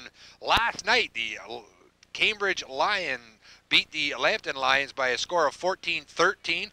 Guelph defeated Brantford 46-14. Mississauga defeating Toronto Thunder 40-31. Ottawa Myers Riders 31. Cumberland Panthers 7. And Sudbury and Sault Ste. Marie, they are playing tonight, so we have no report. On Saturday, tomorrow, Steel City will travel to Halton to take on the Invictas. And also another final, the Limestone Grenadiers defeated the Oshawa Hawkeyes 15-13. Niagara Spears 24 over Wentworth Panthers 21. And now we'll go back down onto the field with none other than Ross Pettigrew and the league commissioner, Mike Adam. Ross? Mike Adam is the commissioner. And is it not the president? You're not the president. CEO, commissioner and CEO. Right. I'm taking Walt Wedge's job away from him here. Walt but this is your second trip down this year. Is there some appeal down here? Well, actually, I came down. We've got a little special announcement that we're going to make today, but probably a lot of the viewers don't know. The OVFL received recognition this year with the Canadian Football Hall of Fame. We have our own section now in the Canadian Football Hall of Fame, and we're inducting people for the first time this year, and I'm happy to let the people Windsor and Essex County know that Coach Mills will be the first coach inducted into the Football Hall of Fame for the OVFL, and you know, I couldn't be happier for Glenn. I know it's his birthday today. I didn't know that when I got here, but you know, there isn't a finer individual in our league as far as we're concerned. Glenn has been, you know, rock solid in helping us to build everything that we have in the OVFL just by the nature of the program he's built here. And I couldn't be happier that the committee, which consists of CFL people and people from the Hall of Fame, the nominations go in and they vote on it. They take all the information that's been sent in, and then they come back with their recommendations of the people that should be honored into the Hall of Fame. And Glenn's going to be our first coach July the 19th. It's going to be in Hamilton at the Hall of Fame. We're going to have an awards ceremony there, and I'm happy for Essex, and I'm happy for Coach Mills. You know, this just kind of just a great thing for the organization, and we're really proud to have Coach Mills as the first choice. And I know you're proud. Well, you can imagine how we with the Ravens feel about Coach Mills. He's rock solid. He's a man of integrity. He's a man of principle, and he's a super football coach who's done a great job. And many kids have gone on to football success, and more importantly, Mike, success in life as a result of having been under the tutelage of Coach Glenn Mills. That's the key thing, Ross. I mean, you know, it's a great game, you know, and but it's where these kids go after they leave us, and that's what we're the most proud of. And I know that's what Glenn stands for. Yeah, he's tough as a rock out there, but you talk to him, he's always talking about where the kids have gone and what he was able to do for the kids, and that, you know what, and that's why he's in the Hall of Fame. Well, and he's been a big part of Team Ontario for the past few years as well. Three-time winners in a row, and he's been on the coaching staff. So, you know, it all comes together. I mean, all the right things happen for right reasons, and he's in the Hall of Fame for all the right reasons. Well, and, you know, so it's great to have you down here for that reason. It's great to have you down here.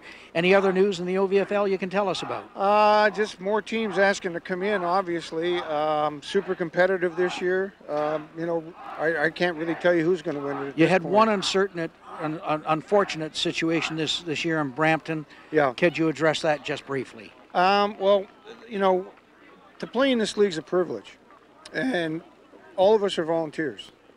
And when the kids think that they're above that, okay, it's time for us to step in and send a message that, you know, they don't run the league, we do. And unfortunately in Brampton we had a situation where the kids thought that, you know, they were why things should happen and how it should happen. So it was strictly a disciplinary thing. I mean, if you look at they were 2-2. Their quarterback led the league in stats. But that's not what we're here for. Will they be back in the league again? They have to reapply.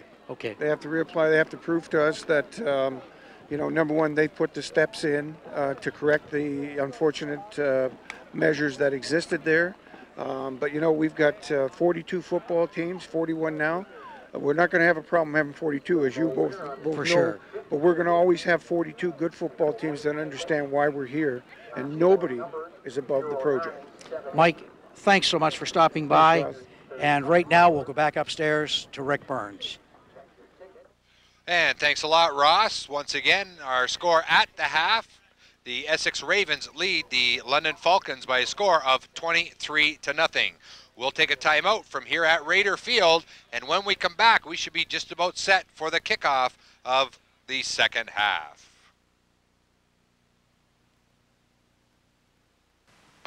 Countryside Chrysler Dodge is a proud sponsor of Essex Ravens football. At Countryside in Essex, employee loyalty and experience is exceptional. Employee loyalty is built by treating people right. And that philosophy has developed a customer loyalty since 1973. Our customers are our family. Our seasoned technicians have 188 years of cumulative experience to take care of you. Countryside Chrysler Dodge in Essex appreciates your loyalty. Motor City Community Credit Union and Woodsley Credit Union are pleased to sponsor Essex Ravens football. These community-based credit unions are locally owned and operated and are open to everyone. Each provides complete financial services. Motor City Community Credit Union, where we all belong, with 5 locations in Windsor, and Woodsley Credit Union, doing good business, with 7 branches throughout Essex County. And welcome back to Raider Field. Rick Burns alongside Ross Spedigue. The score after the first half, as we mentioned, it is 23-0 in favor of the hometown Essex Ravens. In that first half, Rondell Roberts had 124 yards on the ground on 17 carries with a touchdown and 7 first downs. Trevelyan with 36 yards on 4 carries, 3 first downs. Ricky Simons with a 30-yard touchdown catch. Mike Hawkshaw went 5 completes for 54 yards with a touchdown as the second half is underway. And that is Rondell Roberts making some cuts on the kickoff to start the third quarter. And Roberts gets up across his own 45 up to the 48-yard line.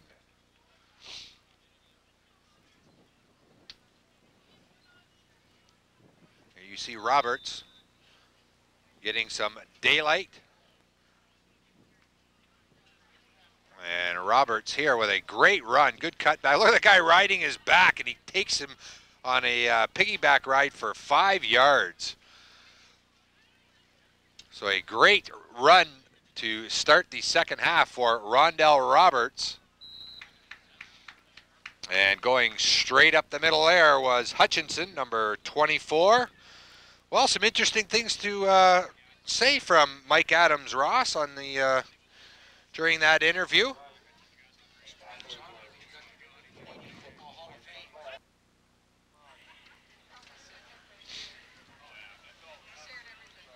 And it's a tremendous honor to be inducted into the Canadian Football Hall of Fame, the OVFL branch, but certainly a first for a coach from this area, I think.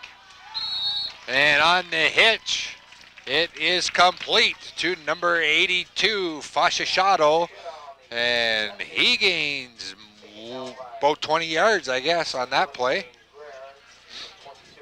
There you see the replay. The quick hitch. Carrying the ball a little loosely there, but yes.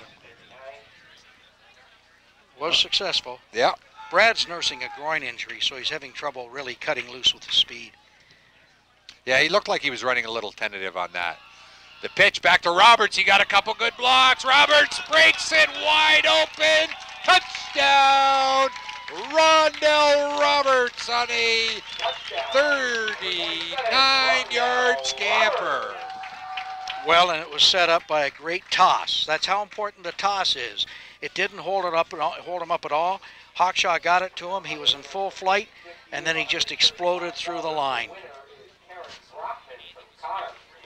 A 39-yard run for Rondell Roberts, making it 29-0. in favor of the Ravens. And they had to fake because they weren't quite set. And the holder, Ricky Simon, can't quite get it into the end zone. And I don't know, we'll have to see the replay of that, Ross. That was just ugly from the start. I can't imagine that they were not trying to just pick up one. Oh, see the touchdown first. And as you see, Hawkshaw makes a great toss. That sets it up. And great blocking up front by the Ravens. And Roberts just explodes through there. Shades of Darrell Townsend. Yep. We do have a major announcement here. We are pleased to announce that Coach Mills has been inducted into the Canadian Football Hall of Fame OVFL division. The first OVFL coach to be inducted ever.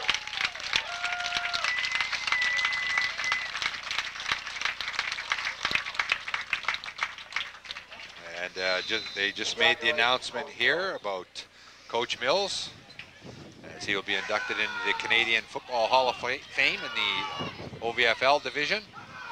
First ever coach of the OVFL. Well, we have a moment here, Rick. I'd like to mention that the Windsor Minor Football Association will have its registration on July 9th from 10 till 2 p.m. at the Fogler Furlan Club, $180. And so I'd like to encourage all young men between the ages of 13, and ladies between the ages of 7 and 13 to come out to the Windsor Minor Football Association registration July 9th, 10 to 2 p.m. at the Fogler Furlan Club.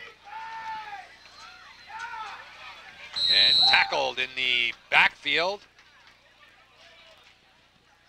was McGregor. Cassette in on the tackle with some help from number 40, Essery. That's Ryan Essery. And just before you got back up here, Ross, at the half, I was giving some, here we have some stats here, the first half, just to continue on. Spina had 78 yards on punt returns and one for a touchdown. And he also had an interception on defense. Or pardon me, 111 yards in punt returns. Tremendous job by young Sean Spina. Yep, having a great evening here at Raider Field. So it'll be second down and 9 for the London Falcons. In the shotgun, Cuddy's pass is caught. And falling forward for a gain of about 6 or 7 on the play was number 88. That was Chris Andrews. We'll take a look at it again. Cuddy's back, he actually threw that off his back foot, so the ball wasn't delivered as well as he would like to, but the Ravens are pulling him ahead. Yeah. But that was partly his leg drive too. Trying it back up the middle was McGregor. Nowhere to go as he was stacked up by Essery. It's interesting, when I was talking to Liz Arkanstal and Mike Quinlan from the Woodsley and Motor City Union, City Credit Unions respectively, Mike Quinlan pointed out to me at the break that Kyle Quinlan is his son. Well, and I didn't know that. I didn't know that either. So Kyle hoping to be back after the break. As you see people, it's actually chilly here. I've got my jacket on here, and you see a couple fans there with a blanket over their legs. The Ravens picked up a penalty for a blow to the head, which is an unnecessary roughness call, and that will result in a first down for the Falcons. That pass incomplete, and I suppose, Ross, you know, during your halftime interview there of the coach from south of the border, that this would look odd to him with all the everybody in motion. They're not used to that over there. No, but he's enjoying the heck out of it. Oh yeah, oh yeah. Boy, I'll tell you, Tom Gulliver, the number 39 for London, showed a little bit of alligator arms on that one. Yeah. He didn't want to catch the ball. No, he knew he was going to pay the price if he did. Cuddy back to pass. And this time Andrews doesn't get pulled or fall forward as Kyle Essery brings him down. With help from Sean Spina again. Yep. And when people see Sean Spina coming in, they sort of say, okay, that's enough. Well, Spina by no means is one of the biggest guys out there on defense, but definitely one of the hardest hitters out there. No question. He makes you pay, and we've seen that in the past. So 3rd down and 9. Cuddy gets it to Andrews, and Andrews is going to have a first down as he falls forward to the 35-yard line of the Ravens, but Andrews shaken up on the play, and that's not a good sign for the Falcons. We've got a Raven down as well, and it's Brian Bulkey back at the 50-yard line. Although Bulkey looks like he's tying his shoe though, Ross. Yep, that's what he was doing. I thought he was down too, and then I realized, okay, I can see his hands moving. And I'm thinking, okay, he's just tying his shoe, which is a sigh of relief on the Ravens' part.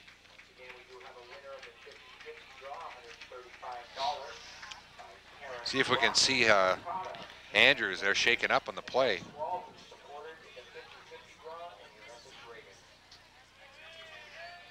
I don't see anything that would cause him, unless he fell on the ball.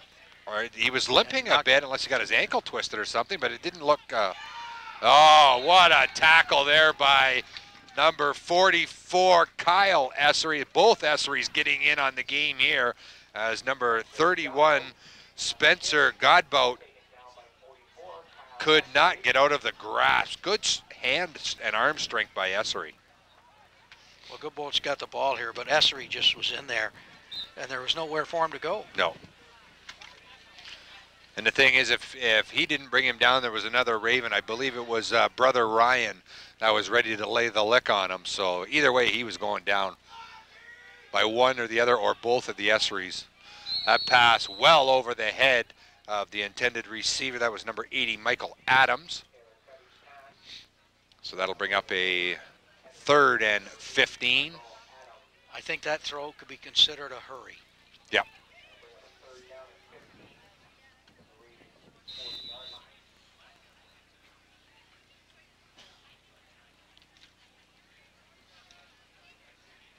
Boy, the officials, I think, have done a great job with the game tonight. Yes, they have. They've let them play. There hasn't been a lot of extracurriculars, as we shall say. Cuddy back to pass, fumble! And I believe it's recovered by the Falcons, but it's still going to bring up a 4th down.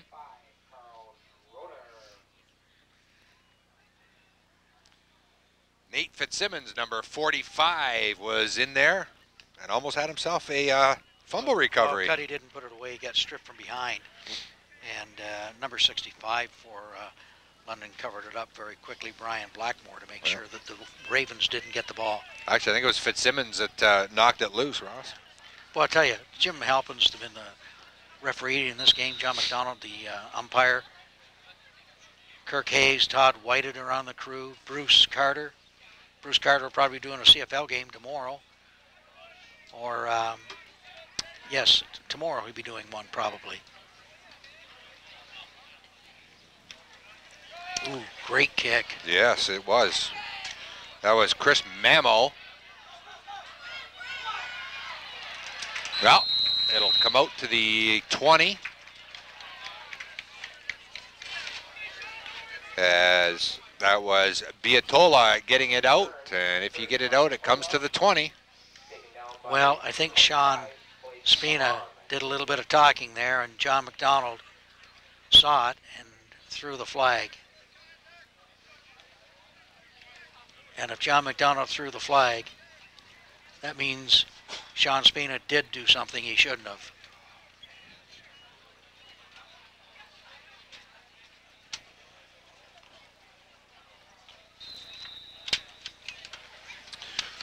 Oh, sorry, Ross got the sneezes there for a minute. I didn't mind you moving to the other part of the booth. I didn't think you would. So the Ravens will scrimmage 1st and 10 from their own 10. And Hutchinson getting something out of nothing. Good job by Matt to gain yards. As he tried to pop it through the middle and slipped, but managed to keep his balance and gain some yardage. Matt Hutchinson on the carry, taking down number 38, Sean Brown. It's nice to see Matt back. He was injured in practice a week and a half ago, and not a serious injury, but enough to hold him out of last week's game. So it's nice to see them getting some of their other backs an opportunity to play. See a little bit of the equipment repairs on the bench. That pitch to Hutchinson. And Hutchinson, depending on the spot, should have the first down, as it looks like they're going to mark it at the 20. Well, that again was not a very good toss on the part of the quarterback, and that held Hutchinson up from any opportunity to build up a head of steam. Yeah, up high again as he's not as tall as Rondell Roberts. Hawkshaw's improving his game. He's Yes. got to develop more consistency to become a fine quarterback. And stopped immediately was Rondell Roberts. That'll bring up a second. Rondell Roberts is getting many opportunities. Jesse Brown, who was with the Ravens early in the year, decided that he wasn't getting enough carries, and so he left the team. And of course the Ravens coaching staff wishes Jesse nothing but the very best. But sometimes when that happens, you luck out and you end up with a kid like Rondell Roberts and Matt Hutchinson getting more time, and your team's better because of it. Yeah.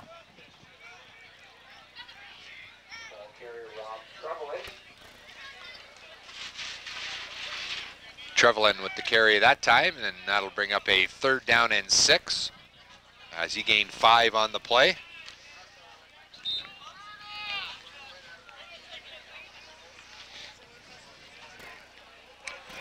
.430 to go here in the 3rd quarter, 29-0 in favor of the Ravens.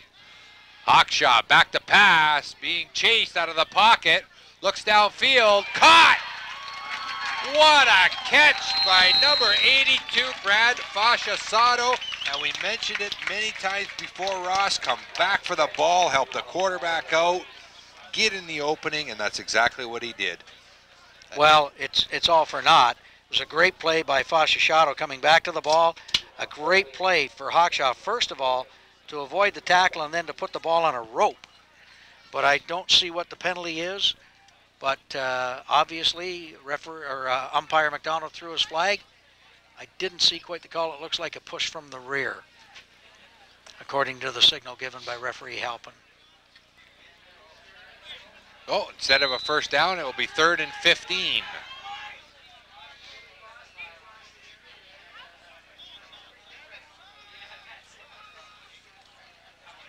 Hawkshaw on the screen has Hutchinson. And Hutchinson taken down after a 5-yard, 6-yard gain. So that'll bring up a 4th and long. I think the wind is dying down just a little bit, isn't it? I think so too, yeah. It doesn't seem as strong, at least not up here in the booth, unless it's shifted on us. But boy, you can see how costly that penalty was. And it probably wasn't necessary because it likely happened after the play was downfield. Yep. But then, of course, in fairness to the player who was tagged with the penalty, he maybe didn't know that the ball had been released by Hawkshaw. So Mike Boshin will punt it away. And that's going to give London great field possession. I have no idea why Boshin would try and punt it out of bounds from there, particularly with the wind blowing so heavily this way. Yeah. If he kicks it toward the middle of the field, it's still going to go out of bounds, but it would have been about another 25 yards downfield. Yeah, they're going to spot it at the just outside the 35-yard line, around the 36 of the Ravens. Coach Mills is talking to him about it. Boy, you got to think when you're out there. Yep. Now, it may be he just shanked it too. Maybe Mike's a very intelligent ball player, so it may well be that he just shanked it off the side of his foot. Yeah. Yeah, it could very well be. It came straight here, that's for sure. Oh, and a bad snap over the head of quarterback Cuddy, and falling on it was number 33, Darrell McGregor, and that's a major, major loss for London. I don't think McGregor necessarily had to fall on that one, Ross. He could have picked it up and tried to get something. He's going to fall on it. You're taught to fall on it like that. He did the right thing. Yeah. And you don't want to take a chance trying to pick up a football that's on the ground like that with people coming in and the ball was still moving. It takes funny bounces. I give him kudos for doing the exact thing he's been coached to do. Yeah, I guess when you look at it there in the replay, he was had some Ravens bearing down on him. And a little draw play there that did not work. Cuddy mishandled the snap, and it slowed the play down, and we may see it on replay. And you take a close look at Cuddy here. He mishandled, the ball was bobbled, and that threw off the entire timing of the play. And actually, Nick Skeet should have wrapped him back there, but Shauna did make a statement with his hit on McGregor. Yep. So it will be a 3rd down and a different area code for a 1st down for the Falcons. They got a long way to go. That pass almost intercepted by Nick Skeets. You know, with hands like those, no father's going to have to worry about him taking his daughter out. No.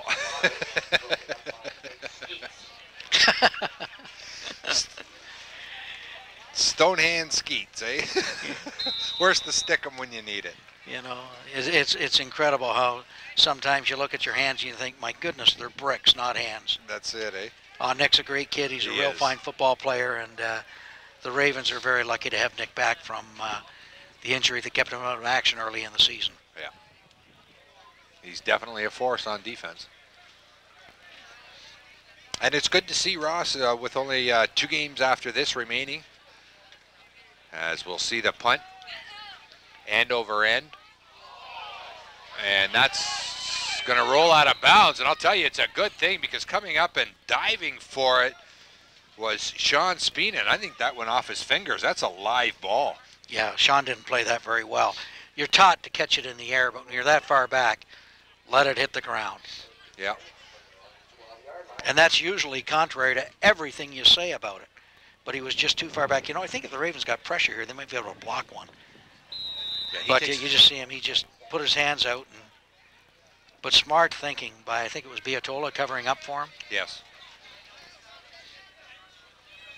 But anyway, just to get back to that previous thought, well, I will after this play. And there's dirty laundry all over the place on that. But yeah, getting back to that thought a minute ago there, Ross, it's good to see with just 2 games after this remaining in the regular season, the Ravens are getting some of their injured players back. And that's what you want, a healthy team going into the end of the season and into the playoffs. Well, they're going to need them for the stretch run, and they do get a chance to heal up here. That was just a bad play from the get-go. But they do get a chance to heal some bodies, because now's the break for the All-Star, the Canada Cup series, and the Ravens will have some players who will take the time to heal. Yes. Mike Hawkshaw just threw that right into the arms of the defense instead of stepping back and getting a passing lane. Yep, and we'll be back with the 4th quarter right after this. Madison Dental is a proud sponsor of Ravens football. Look your best with a dazzling, attractive white smile that makes an irresistible first impression. It's easy and affordable at Madison Dental. We offer the Zoom whitening system as seen on ABC's Extreme Makeover for a low price. Stunning white smiles in just over an hour. You will be amazed at your smile and confidence. Dr. David Mady and his expert staff perform all aspects of cosmetic and family dentistry.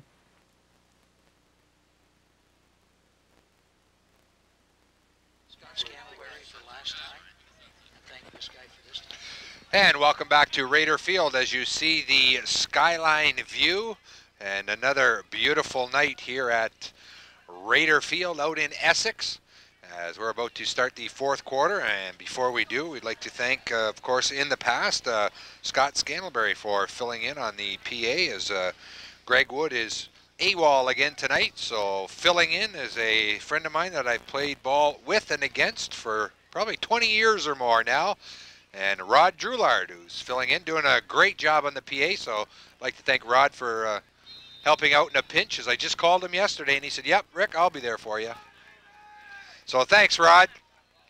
I know he can hear me next door there, so he'll be happy he's on the air.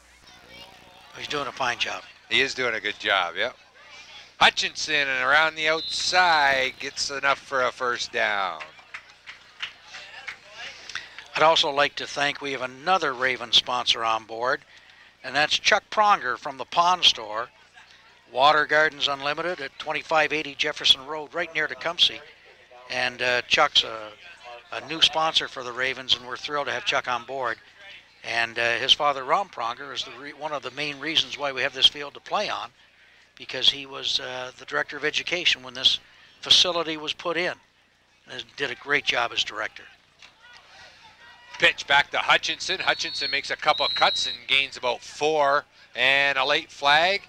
And I think somebody's going to get nailed for a late hit. Objectionable conduct, the bench. I'm not sure. Maybe they're pointing at Doc Gibb.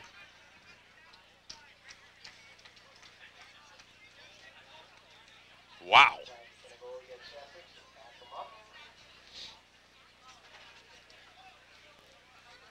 Well, I don't know what happened there, but if it wasn't Coach Mills, he's not going to be happy with that. I didn't see what happened, but obviously referee Halpin heard something, and it must have been pretty bad, because he wouldn't have thrown a flag unless it was something that upset him. And Bruce Carter's talking to Coach Mills right now and probably giving him the scoop on it. But that's a lack of discipline. Boy, you don't want to have that from your bench. No, definitely. Pass incomplete. That'll bring up a 3rd and 18, as that was a costly penalty for the Ravens.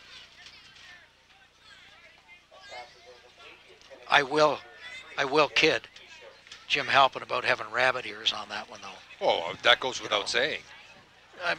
Probably he's quite right, but I will still kid him about having rabbit ears.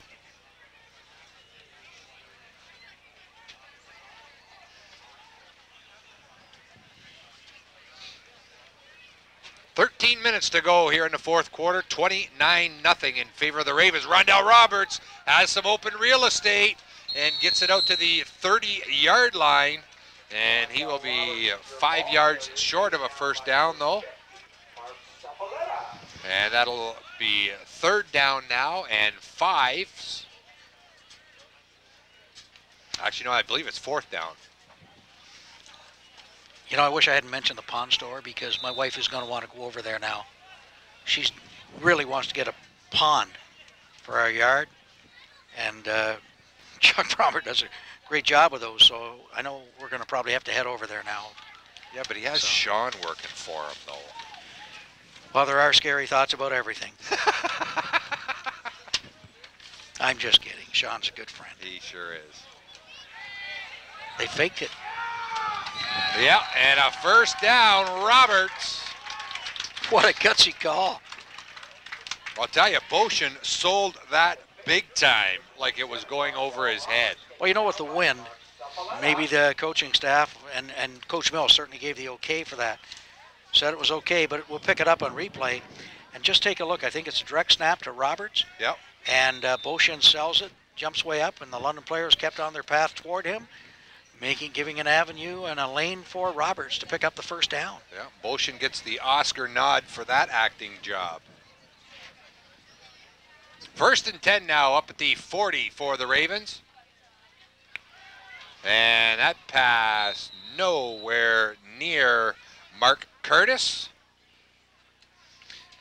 But you know, there was no harm, because he threw it so far downfield that nobody was going to catch it unless it was Mike Adam or Mike Powell standing on the sideline. Yeah. Yeah, no, Hawkshaw pump faked short and then went deep.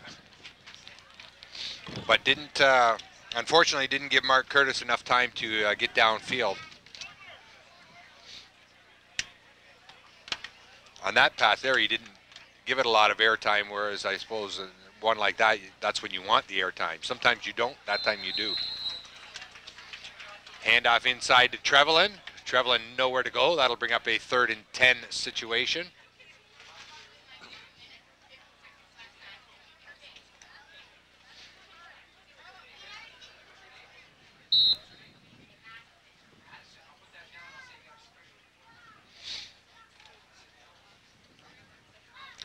just across the 40-yard line of the Ravens.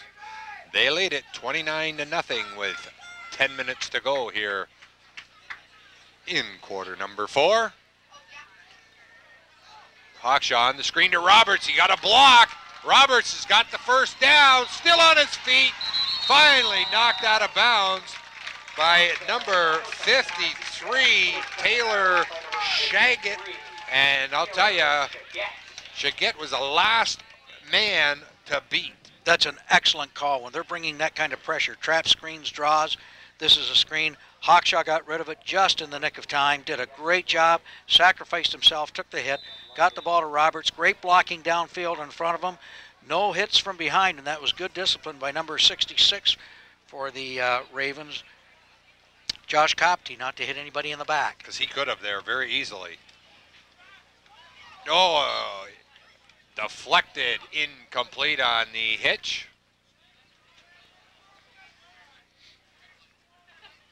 That was Fascia Sato. We'll take a look at this, and the reason that ball is not going to be a lateral is because it was touched at the line of scrimmage by one of the defenders. Which makes it very hard to judge whether it would actually be or not, I guess, eh? Well, a defender can't hit it and back it back. It's not a lateral if the defender at the line hits it first. Right. So, 2nd down and 10. That one would have been a lateral. Yes. Had it not cleared the entire bench. And Hawkshaw is going to have to be very careful on that. He's not getting enough separation, but the receiver, he's got to be careful about himself not getting back too far either. Yep. That can be very, very dangerous. And fortunately for the Ravens, it was thrown right out of bounds, but they're going to the well too often with that one. Yeah. That brings up a 3rd and 10. Well, that was in my opinion. That doesn't mean they are. Screen. Screen to Hutchinson. Hutchinson gets on his horse and is taken down after a 2-yard gain. That'll bring up a 4th and 8, and it'll bring on the punting team. Well, again, the screen. They're just trying to slow down the rush. Hutchinson gets out there. He turns upfield nicely instead of pirouetting around. But that was a nice tackle. I think it was by number 25 for the Falcons, Blake Lamond. And he played that very well and kept Hutchinson from breaking it, possibly for a touchdown. Yeah, good open field tackle. Because Hutch, he can run. He can do that. Oh, yeah. Well, we'll see what Boshin does this time. He gets a decent kick away, taken at his own 18-yard line. That's number 28, Scott Theakston. He broke contain. The Ravens broke contain, and he's going to be gone. Nobody's going to catch him. Yep, Theakston.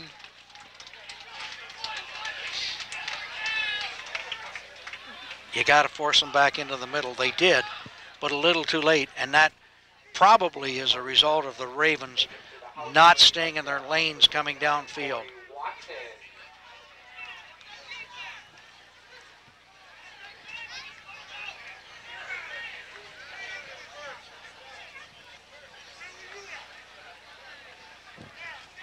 And Coach Mills not happy on the sideline. He's having, a little discussion with Scott Burke. Yep. And I don't know if that's because Scott had contained, but Scott's doing a very smart thing. He's just nodding his head and saying, yes, coach, yes, coach. That's right. But the good thing about Coach Mills, he said it to Scott Burke, it's over. Yep. He's not going to keep hammering him.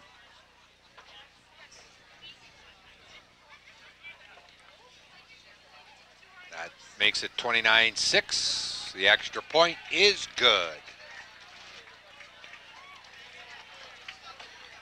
So 29-7 with 6:59 to go.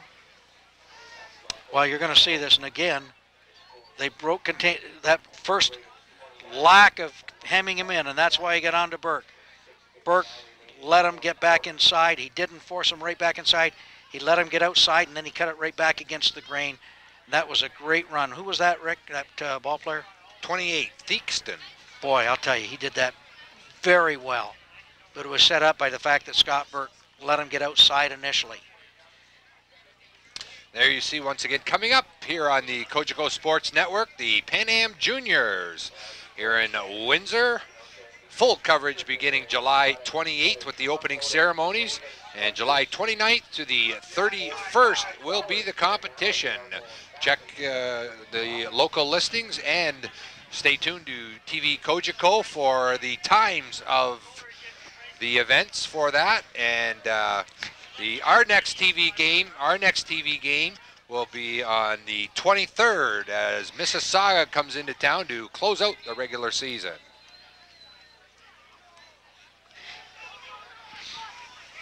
Also, don't forget about the moving Vietnam Wall, which will be on display this weekend down at the riverfront.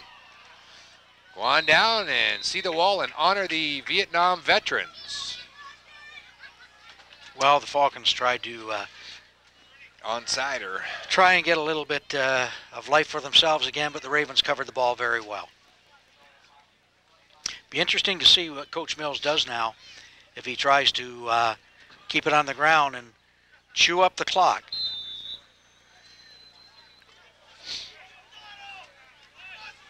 I think that would be a wise decision.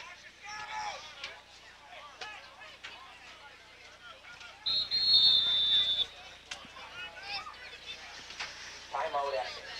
6:41 left in the fourth quarter. 6:41 as Essex takes a timeout, and I'd like to congratulate our PA announcer tonight, Rod Joulard, and his 12 and under Windsor Wildcats girls softball team as they qualified for the USSSA World Series in Orlando, Florida. I know my daughter Heather played when she was under 12 in the Windsor Wildcats Travel Softball Association, and a great association, and I'll tell you, some good ball players, and a lot of the girls, Ross, in that association, the Wildcats, have gone on to college scholarships in women's fastball over in the States. Great to see that. Great to see that. Oh, I'll tell you, some of those girls, they can play ball. Oh, it's amazing. Well, we saw it at the Olympics for the first time this past Summer Olympics.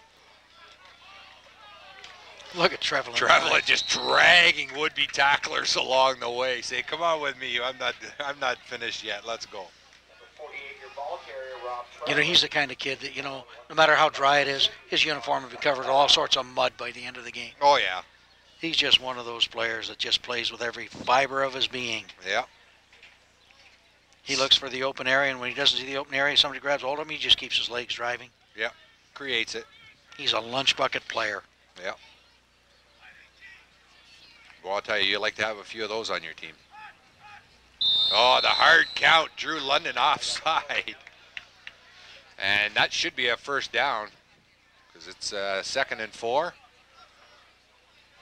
And that'll be enough for a first down.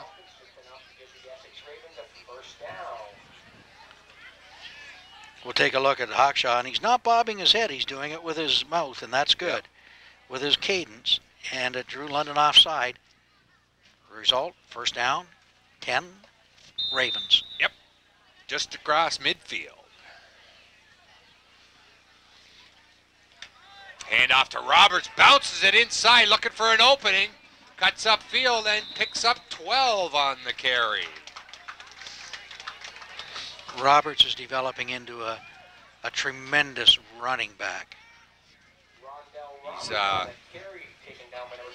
talking at the half there, Ross, with Mary Caton of the Windsor Star, and telling her that Rondell is improving game after game. Well, you like to have a go-to tailback, and he certainly has become that person for the Ravens. Yep. And the pitch is back to Roberts, and this time, oh, we got a flag.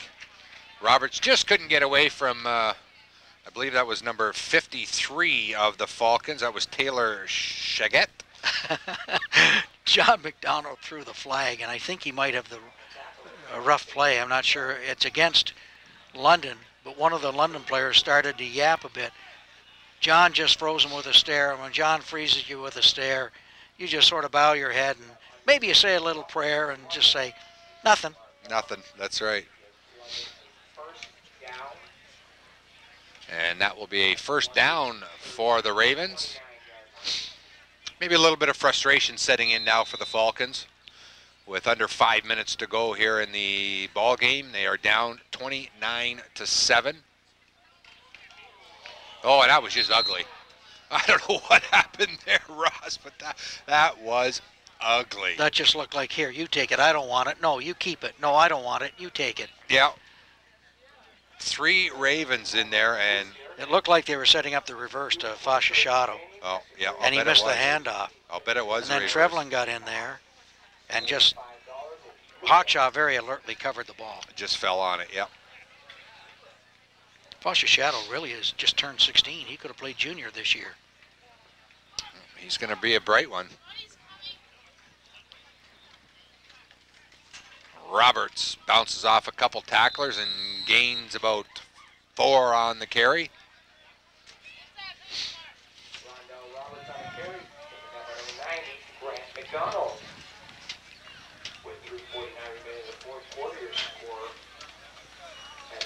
Number 59 for the Falcons was limping around there a little bit, and he's a gamer, Jason Hawkers, and he's staying in the game. Took a little pop on the knee. But I tell you, give credit to London. They just haven't quit at all. No, they haven't. They haven't. They just, you know, unfortunate for London, they haven't been able to really match the talent level of the Ravens here, at least on this occasion tonight, anyway. There you see Mr. Wayne Moore, I'll tell you, #1 Ravens fan here, beating the drum, and best tailgater in the league, I'll tell you.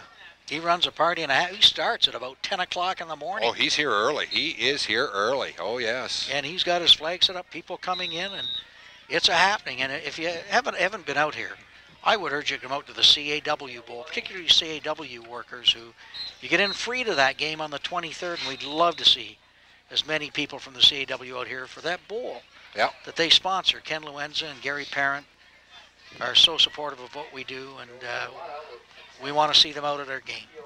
Kalala's going to attempt a 37-yard field goal. He's got the leg and the wind and puts it through. Joe Kalala, what a kick.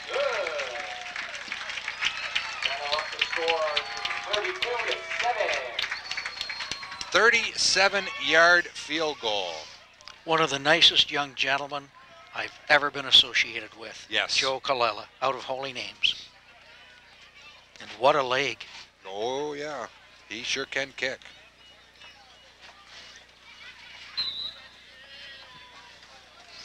Well, I think Coach Mills, the Hall of Fame Coach Mills, yes, can breathe easily now.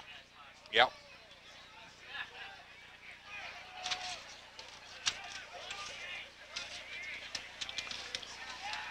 So the ball on the 35. Cuddy airs one out. And almost looked like he was throwing to Chris Abbas of the Ravens. Abbas was the only one really near the ball. Yeah, the number 88 there for the Falcons. Chris Andrews, he seemed to slow up on it. Whether he realized, okay, it's over my head, but don't give up, because if Abbas intercepts it and you quit on it, he's got a chance for some type of a return. 145 and counting. And I'll tell you, Ross, with the lack of penalties and that, tonight we're going to get out of here before it gets dark for the first time this year. This has been a quick game. Well, a lot of running. Yes, when so you it keeps the clock run going. the ball, it's going to keep the clock going. Yeah, that's true. I never looked at it that way, too. That's true. I have no problem with that at all, based on the wages we get for doing this. Well, we got to get Jeff Webster's wages there from Guelph, I think, and we'll be sitting pretty. We could retire on those wages. And Jeff standing behind me saying, are you out of your mind? Probably saying, what are you smoking up there?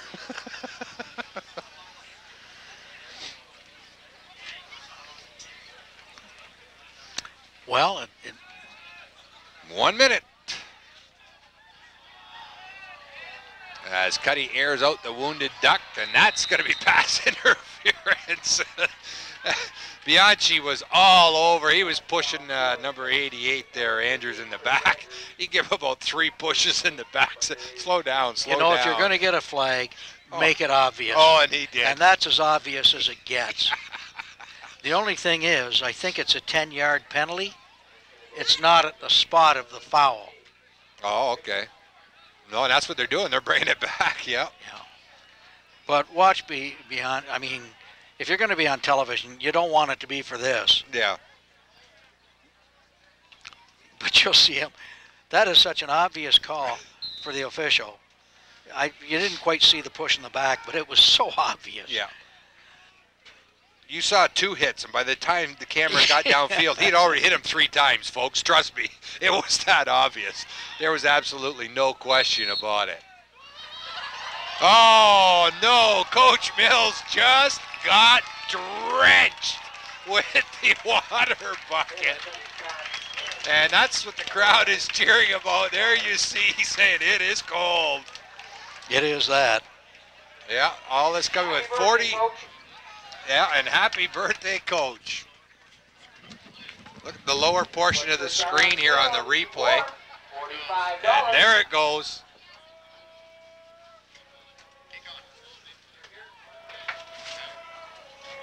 As the Coach Mills drenched. Of course, the coolest night of the season, and that's when they drench him. Although with the last couple of weeks winning in the last minute of play on the last second touchdown, didn't have the opportunity to do it.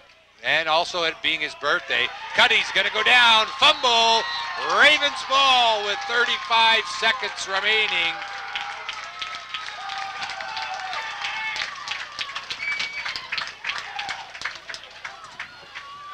And the Ravens will take over as we see the replay here.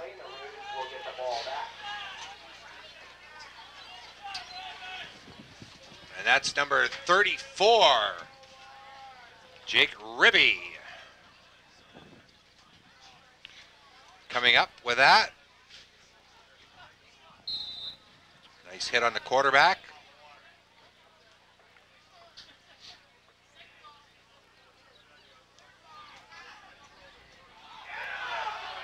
Well, I don't know what happened there, but oh, what a hit by Stefan Barry. Well, I don't know what happened as to why. Okay, he was ruled down. I was looking at the monitor there on the replay, and but they called him down, so that's why the Falcons kept the ball. But watch the hit here, delivered by that man, Stefan Barry, number 20.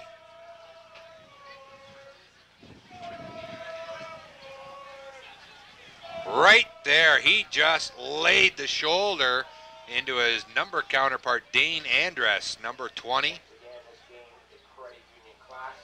there you see some of the fans thinning out a little bit here, as yeah, they're beating the rush, the traffic. It was another great crowd here in Essex tonight.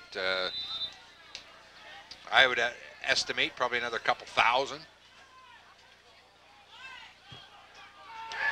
Cuddy back to pass.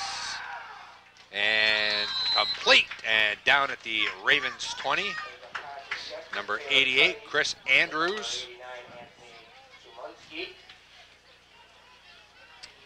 With just 10 seconds to go,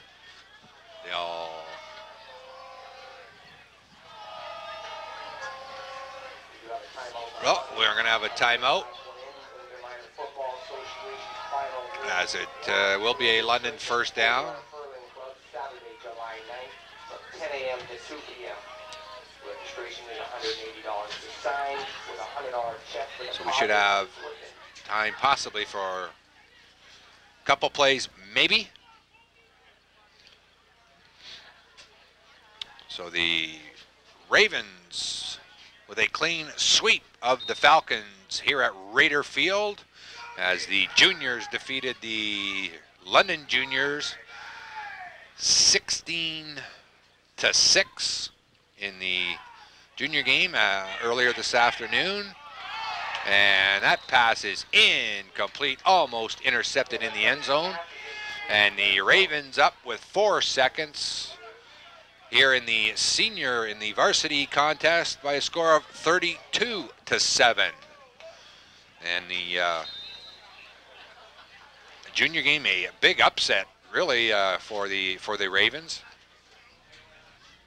to improve their record to 5-1, as the Falcons were undefeated coming into today's game and basically heavily favored. But the junior varsity, they put a stop to that, as the final play of the game goes incomplete, and the Essex Ravens with a 32-7 victory over the London Falcons. Very impressive 32-7 victory, as we will get the teams, you see them going out to center of the field for the traditional handshake. And while they do that, we'll take a timeout from here at Raider Field. And when we come back, our post-game show. Countryside Chrysler Dodge is a proud sponsor of Essex Ravens football. At Countryside in Essex, employee loyalty and experience is exceptional. Employee loyalty is built by treating people right. And that philosophy has developed a customer loyalty since 1973. Our customers are our family. Our seasoned technicians have 188 years of cumulative experience to take care of you. Countryside Chrysler Dodge in Essex appreciates your loyalty. Motor City Community Credit Union and Woodsley Credit Union are pleased to sponsor Essex Ravens football. These community-based credit unions are locally owned and operated and are open to everyone. Each provides complete financial services. Motor City Community Credit Union, where we all belong, with 5 locations in Windsor, and Woodsley Credit Union, doing good business, with 7 branches throughout Essex County.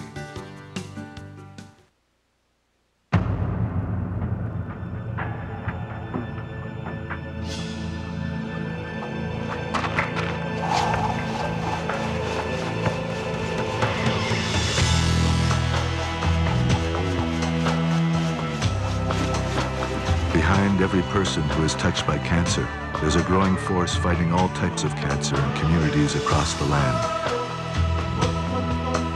The Canadian Cancer Society. Join us. Dear Children's Wish Foundation of Canada, thank you for sending me Rory the Lion. That means I'm going to get my wish, and that makes me really, really happy. Yesterday he was sad, but I told him it's okay, Rory. There are only 2 more needles until my wish. I will send you pictures from the top of the Rocky Mountains. Love, Emily. 20 years, 10,000 wishes, 100% Canadian. Click on childrenswish.ca and give today. January 15th, 9:22 a.m. Raj Grewal straps on his gear and faces the toughest hockey challenge of his life. Why did Raj do this? Arvind. Arvind was why. Fatherhood, it's the best job on the planet. You can do it. July 24th, 6:45 p.m. Bob Smithers does his stretches and gets his body ready for a tough new routine. Why did Bob do this? Natalie. Natalie was why. Fatherhood, it's the best job on the planet. You can do it. The old adage that you can't water your lawn too much is just not true. The greatest waste of water comes from applying too much too often. Much of the water is never absorbed. Instead of watering for one long session, water a few times for shorter periods and take 15-minute breaks in between each session. This will not only save you money, but make better use of the water we have. A public service of this station, the American Association of Botanical Gardens and Arboreta, and Rainbird Corporation. And welcome back to Raider Field. There you see the Ravens down on the field as we have a special presentation that is about to happen down there. So let's go down for that presentation to Ross Pettigrew. Ross? The first annual Credit Union Classic, sponsored by the Motor City Credit Union and the Woodsley Credit Union, has been won by a score of, let me look, 32-7 by the Essex Ravens.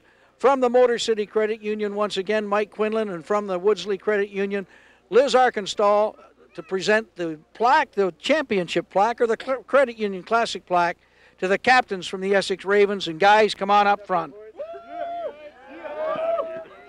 There are far too many of them for me to name, but I'm sure you know who they are. So there they are with the plaque, and Mike, just step right in here, please. And Coach Mills, if you can come in. Come right in here. The Hall of Fame, Coach Mills. And Coach, got to be a pleasing victory for you tonight. Yeah, the kids did a great job. Everyone did a great job, Coach included. It was a nice win. And your offense got on track. We did. Everybody contributed tonight, and the kids, again, did a great job, and we got it rolling, and it's going to be a nice little break, and then we'll get back at this thing. Well, you get a break now because of the Canada Cup, but then it's stretch run. Brantford's not going to be an easy game, even though they haven't been doing that well. Hey, no game is an easy game in this league. You got to come out to play football every week, and we're in pretty good shape. We got Brantford and Mississauga. It should be two good football games, and then we'll see where the playoffs take us. Scary thought of Mississauga coming in here. It's going to be great. We're excited about it, but again, we got Brantford first, and then we'll take care of those guys when they come in. Well, one of the pluses for the break, Coach, of course, is to get some players, get some bumps and bruises healed. Yeah, we got a couple guys out, and after the break, we think we get 3 or 4 guys back, and we're excited about that. And again, we'll become a better football team. The one nice thing is guys got opportunity to play and get better, and I think it helped our team all around. And I think you got to be pretty happy that the Credit Union Classic is sponsored by both the Motor City and Woodsley Credit Unions, and kudos to them for taking such an interest in the young people of this area. No question, they did a great job, and really, became major sponsors, and we're really excited about it, and it's just nice to have all around. Well, and talking about you for a minute, you're the first member of the Canadian Football Hall of Fame from the OVFL. Talk about that just for a minute. Well, I mean, it's unfortunate they name one guy because, as you can see, there's about 12 other coaches here that do an outstanding job. It's not one guy's award, it's everyone's award, and it's an honor to be there. But again, there's many other guys, including the people, our support staff and everybody that make this program go, and I want to give credit to those guys as well. Well, I'm going to tell you that from the Ravens organization, we're tremendously proud of you, and we feel it's a well-deserved recognition of everything you've done for football in this area. Thank you. And good luck, Coach. Thank you. And I'm going to bring in right now my broadcast partner, Rick Burns. Thanks, Ross. Well, they didn't make it close tonight. They came out, they played 110%, everybody, every player, and a very overwhelming victory for the Ravens. Well, it's one they wanted to get, and finally their offense got on track, and I think that they're going to try and keep working toward that with the Brantford game. And, hey, huge game with Mississauga coming in here on the 23rd of July, and that's going to set the tone for the run into the playoffs. Definitely, and it's always a tough matchup with Mississauga. And, of course, Mississauga, normally we don't see them till the playoffs. It is a crossover game because of the uneven amount of teams this season in the OVFL. It's growing all the time. So we will close out the season with Mississauga, but Mississauga unfortunately had to forfeit their first 3 games due to an illegal player, an unfortunate event, but Mississauga is going to come in here tough because they may still have a shot at the playoffs. They'll have a shot at the playoffs, but they're playing Essex, and those are 2 storied programs in the OVFL, and neither one of those teams is going to give an inch. Oh, definitely not, and for those who don't know, when the Ravens won it in 2002, it was against Mississauga. Last year, when Mississauga won it, it was against the Ravens. So, you're right. There's a respect, but there is a big rivalry there. Well, I just want you to know, I know where I'm going to be on the 23rd, and so should all of the people at home. But if they can't watch it at home or they don't want to watch it at home, get out and watch it here. It's going to be a barn burner. Oh, no question about it. So our final score tonight, the Essex Ravens defeat the London Falcons 29-7. We'll see you on the 23rd. That will be our next broadcast. On behalf of Ross Pettigrew, I'm Rick Burns. Good night, everyone.